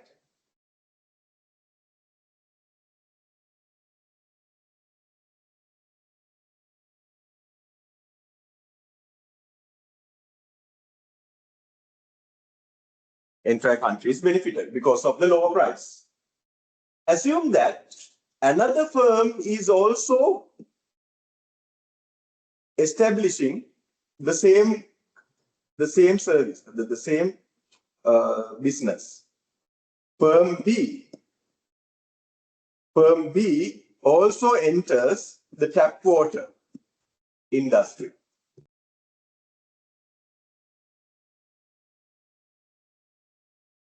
They also needs a huge investment.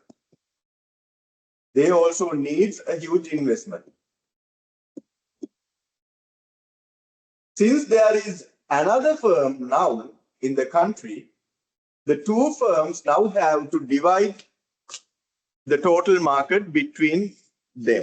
Firm A will cater to a part of the country. Firm B will cater to the rest of the part of the country. Now what happens? Firm A will lose its economies of scale because earlier they catered to the entire industry. Therefore, they operated at a larger scale. After firm B enters into the industry, firm A has to restrict its market size. Now, firm A operates at a lower scale. At this lower scale, long-run average cost will not be that much lower. It will be somewhat higher. As a result, price also will be higher. The same thing will be experienced by firm B firm B also will not experience economies of scale. Instead, they will operate at some higher long-run average cost. At some higher long-run average cost, firm B also will charge a higher price. Clear? So, in industries that require huge investment, in most of the cases, only one firm is enough to cater to the entire market. Only one firm is enough to cater to the entire market. If only one firm caters to the entire market, then that particular firm will be able to experience economies of scale with a very low long-run average cost, and consequently, the firm will be able to provide its good or service at a very lower price, and the entire country will be benefited because of the lower price. But when other firms enter into the industry, they have to divide the market. They have to divide the market. When dividing the market, they won't be able to produce at very large scale. Instead, their scales will be restricted. Their scales will be restricted. At restricted scales, long-run average cost will be somewhat higher, and prices also will be higher. So customers will suffer from higher prices. So that is what we say natural monopolies. Natural monopolies. Natural monopolies are the monopolies which are mostly huge. That natural monopolies are created by firms. Natural monopolies are created by firms which require huge investment,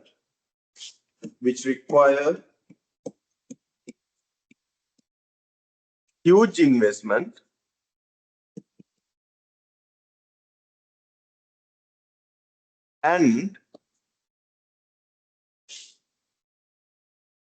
only one firm is enough to cater to the entire industry,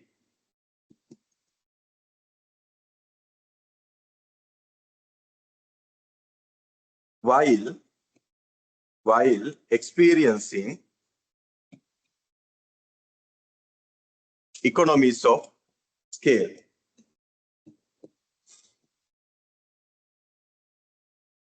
That means with a low long-run average cost.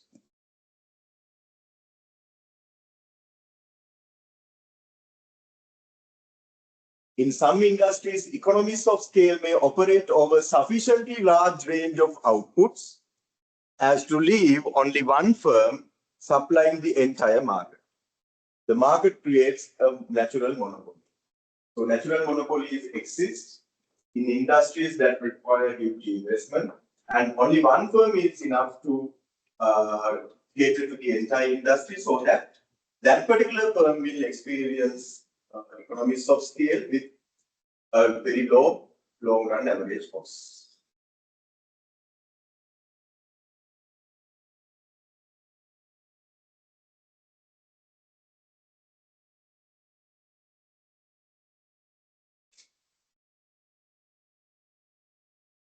Example is Windows operating system for personal computers. Yes, Windows, they dominate the industry. They produce at a lower cost because needs a huge investment.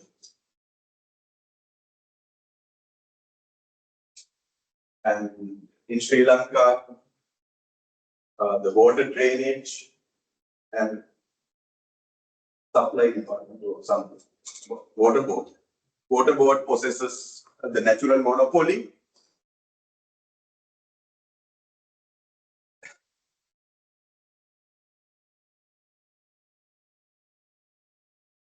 So most of the time, governments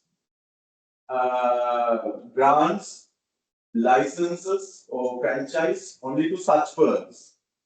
Because government knows that only one firm is enough, so that the particular firm will experience economies of scale. As a result, the firm will be able to charge a very low price that will benefit the country. So knowing that fact, government most of the time grants licenses to industries that require huge investment, and that is only one firm is enough to cater to the industry, like the water board. Water board is something like that.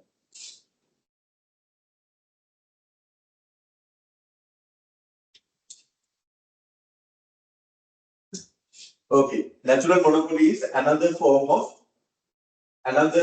source of monopoly power.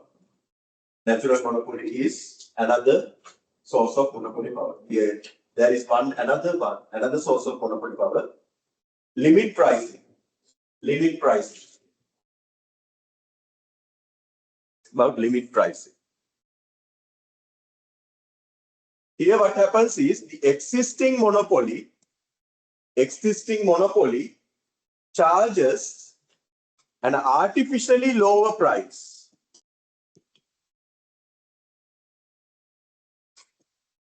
Charges an artificially lower price.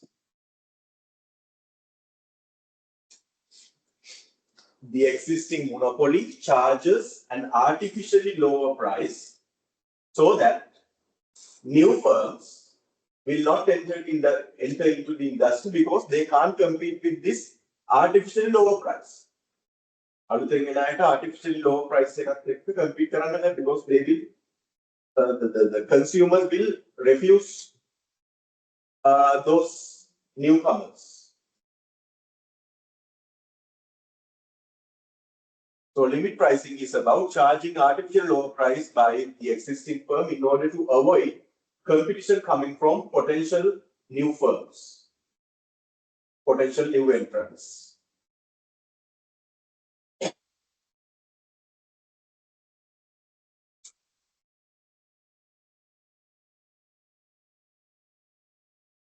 Okay.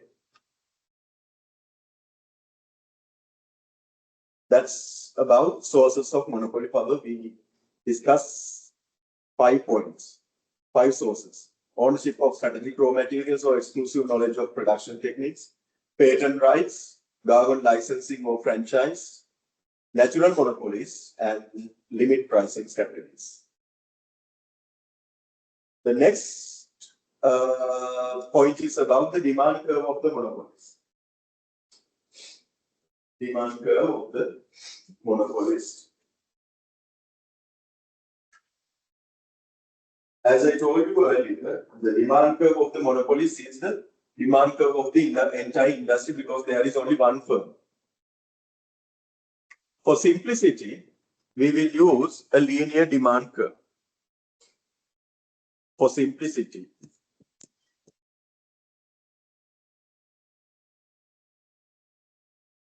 we will use a linear demand curve.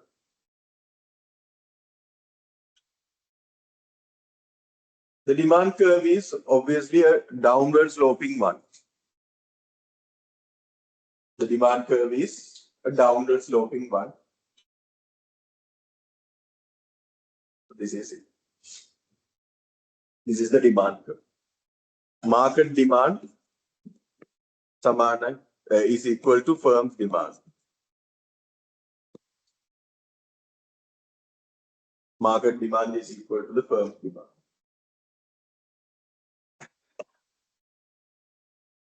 In perfect competition, a firm's demand curve was horizontal. Firm's demand curve was horizontal. Also, it was equal to the average revenue and marginal revenue. Price, average revenue, marginal revenue, they were identical for a perfectly competitive firm. For a perfectly competitive firm. That is not the case in monopoly. In monopoly, price and marginal revenue are not equal. But price and average revenue are equal. In monopoly, price and average revenue are equal, but price and marginal revenue are not equal. In contrast, in a monopoly, in a perfectly competitive firm, price, average revenue, marginal revenue all were equal. But unlikely to a perfectly competitive firm, in monopoly, price and average revenue are equal, but price and marginal revenue are not equal.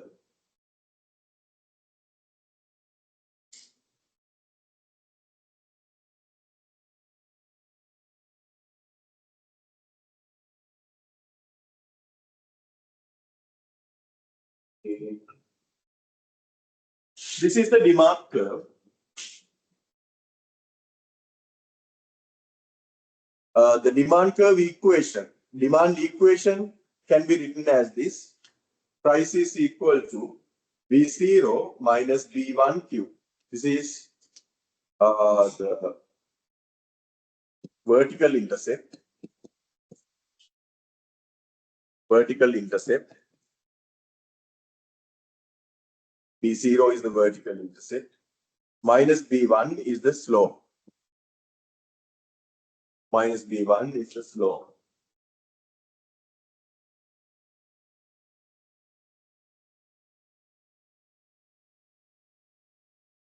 Then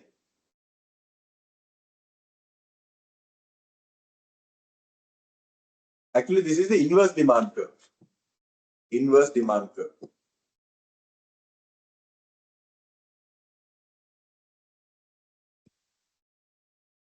Inverse demand curve.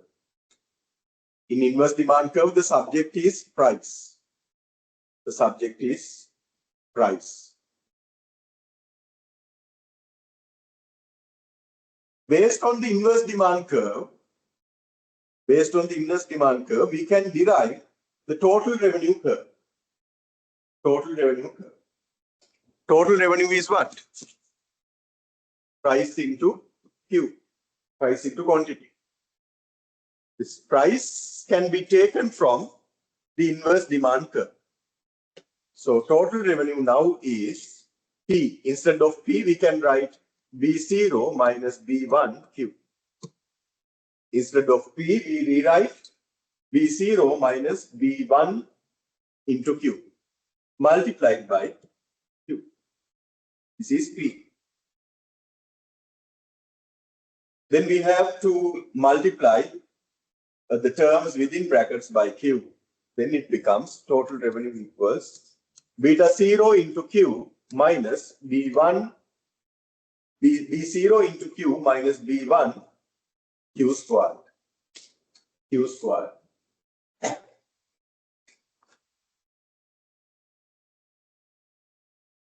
Then what is average revenue? Average revenue is total revenue divided by Q.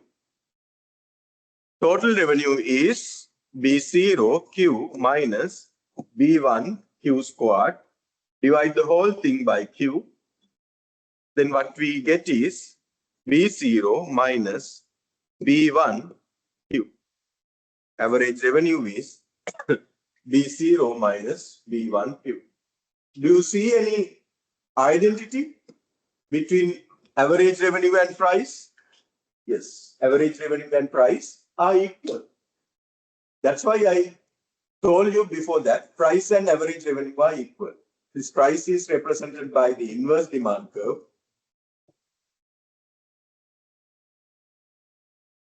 Average revenue curve we derived. Inverse demand curve and average revenue curve are identical. This is the inverse demand curve. This is the average revenue curve.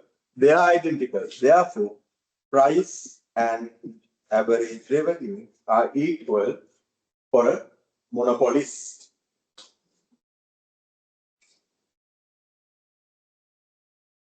Price and average revenue are equal for the monopolist.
Then what about marginal revenue?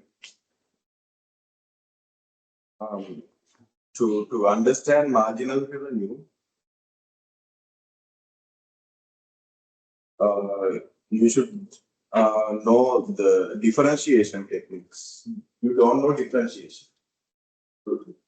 Have you learned about differentiation? No. Did you have any business mathematics course in your degree program? In business mathematics, did you learn differentiation? Calculus? No. Signal before the anukalane. So you have learned.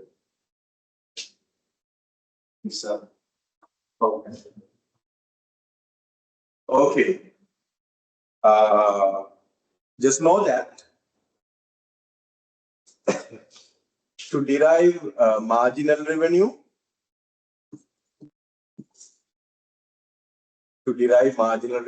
we have to differentiate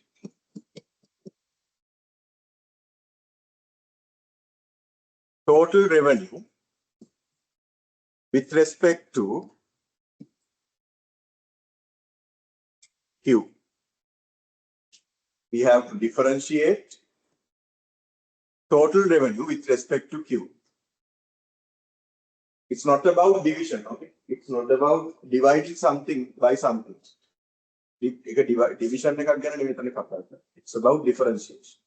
Differentiation has its own techniques. So since you don't know about it, I'm not going to teach it here.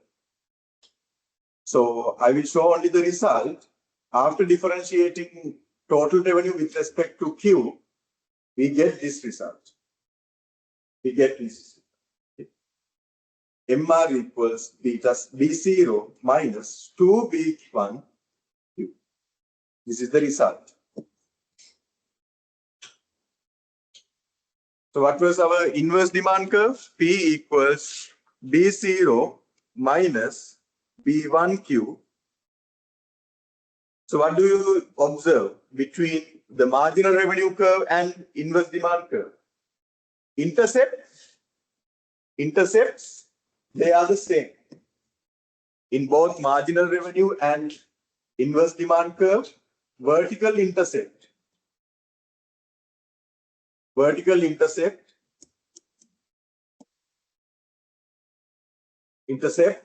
are the same. But what about the slope? Here the slope is minus 2B1. Here the slope is minus B1. So which has the highest slope? Here the slope is higher. Slope is higher. Slope is twice higher. Slope is twice higher than this. The slope of inverse demand curve is minus B1, but the slope of marginal revenue curve is minus 2B1. Therefore, the slope of marginal revenue curve is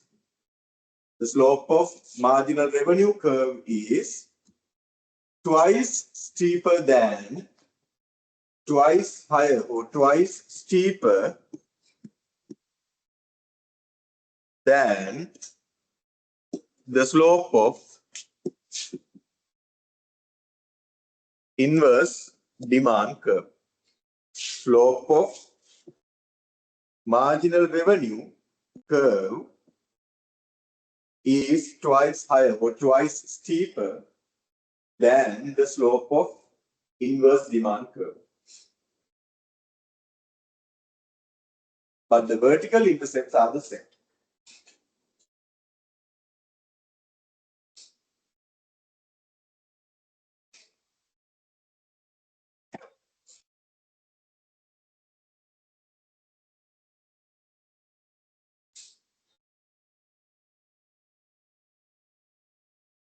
If we draw them in a graph,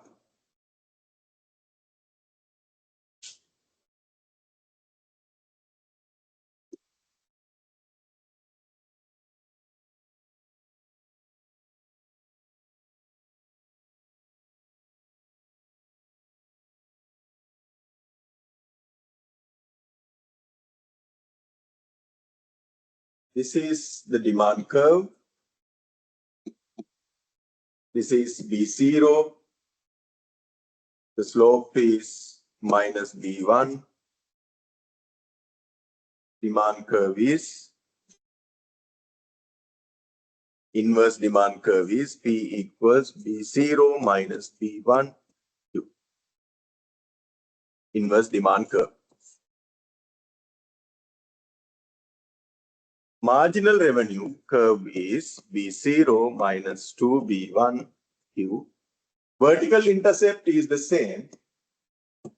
Vertical intercept is the same, but it is twice steeper. It's twice steeper. B0 is the same, but the slope is minus 2B1. It's twice steeper.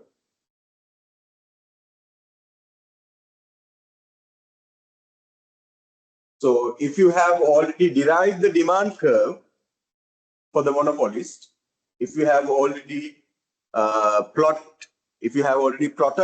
the demand curve for the monopolist, you have to do a very simple thing to derive the marginal revenue curve. You have to do a very simple thing to derive the marginal revenue curve, to draw the marginal revenue curve. What is it? You have already sketched the demand curve like this. Okay. So to draw the marginal revenue curve, what you have to do? So think about the distance here. Distance between the origin and distance between the origin and the horizontal intercept. Take this distance. Take this distance and divide the distance equally. Divide the distance into 2 equally. So this is the midpoint. And after finding this point, you have to combine this point and this point. And this becomes the marginal revenue curve.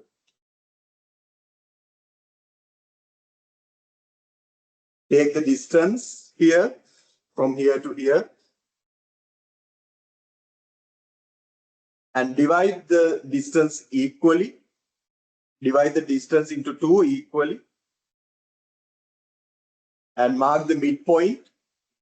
And combine the midpoint and the vertical intercept. Between the demand curve, the distance between the vertical axis and the marginal revenue curve, and the distance between marginal revenue curve and the demand curve, they are equal always. Always they are equal.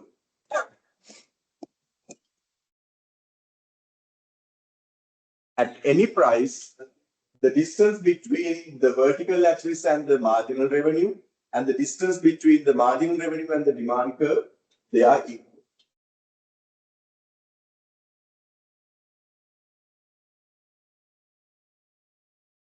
Clear?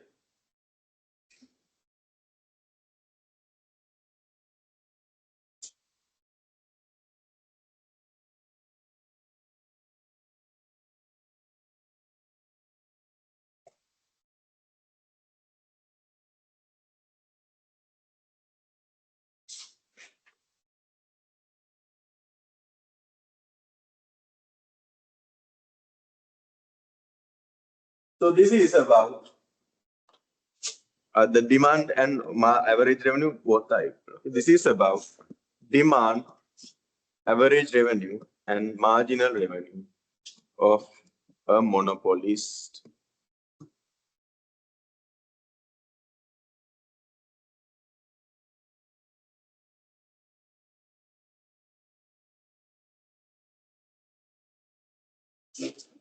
Okay.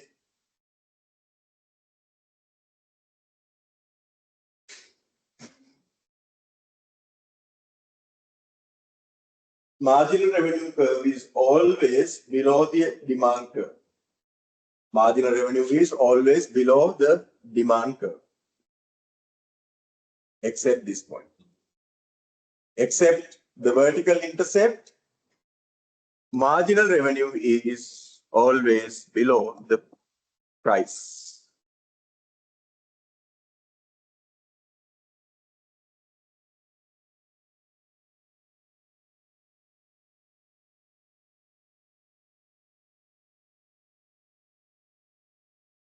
Except at vertical intercepts, marginal revenue is always below the price.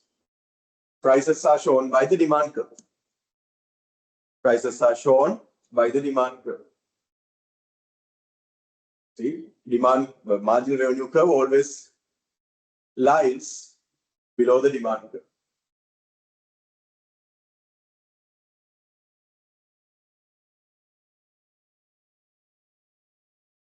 Okay. Now we find a relationship between marginal revenue, price, and price elasticity of demand.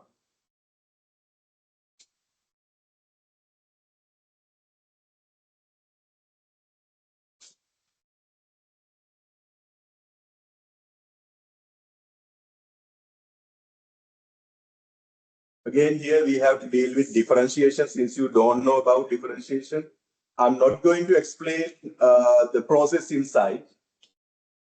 I'm not going to explain the process inside this derivation. Instead, I will only focus on the final result. Okay, look at the final result. Marginal revenue is equal to price multiplied by 1 minus 1 over price elasticity of demand. Marginal revenue equals price multiplied by 1 minus 1 over price elasticity of demand. What is price elasticity of demand? Price elasticity of demand is percentage change in quantity demanded divided by percentage change in price. Okay? It simply means when price changes by 1%, by how much quantity demanded will change. So that is the idea behind price elasticity of demand. Mathematically, we calculate it in this way. Delta Q over delta P into P over Q. Mathematically, we calculate price elasticity of demand in this way. Delta Q over delta P into P over Q.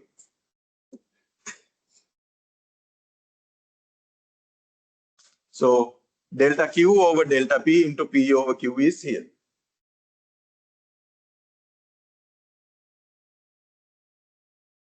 We take the minus sign here if we consider the absolute value of the price elasticity. Price elasticity is always negative. If you have done your A-level economics, you know that price elasticity of demand is always negative. Is always negative because of the law of demand. Because of the law of demand, price elasticity of demand is always negative for normal goods. For normal goods. So if we forget about the minus sign, and simply take only the value of the price elasticity, we forget about the minus sign and we simply take only the value of the price elasticity, then we have to introduce minus here. Absolute value is the value without the sign. Absolute value is the value without the sign. If we take the absolute value of price elasticity, this should be minus. If we consider the minus sign,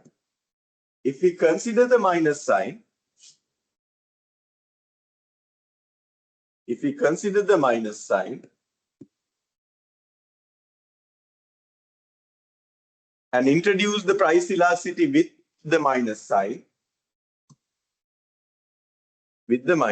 then this should be plus.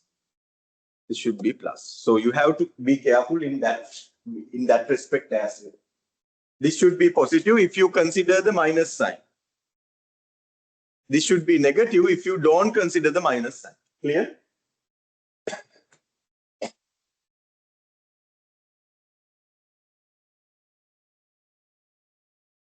Without the minus sign, this should be plus. Sorry, this should be negative. With the minus sign, this should be positive.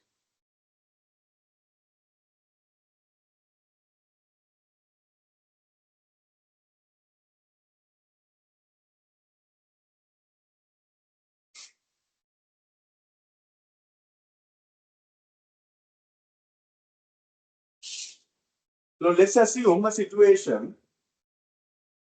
Let's assume a situation where demand is relatively price inelastic. Let's assume a situation where the demand is relatively price inelastic. Oh, we will discuss it next. I'm also tired today. Any questions so far? Up to this point? Any questions?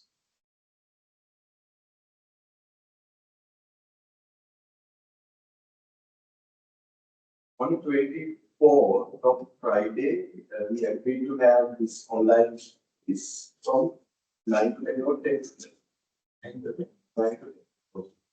I will confirm it through a notice because I have to get the permission to access the tree.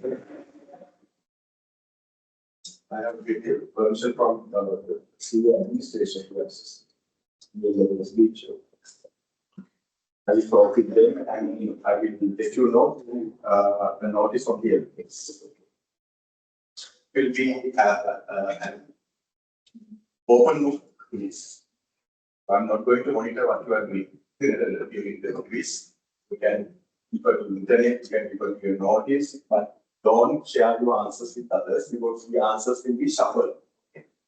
So answer provided by you, the number of the answer A, B, C, D. Most of the time I will do MCQ questions.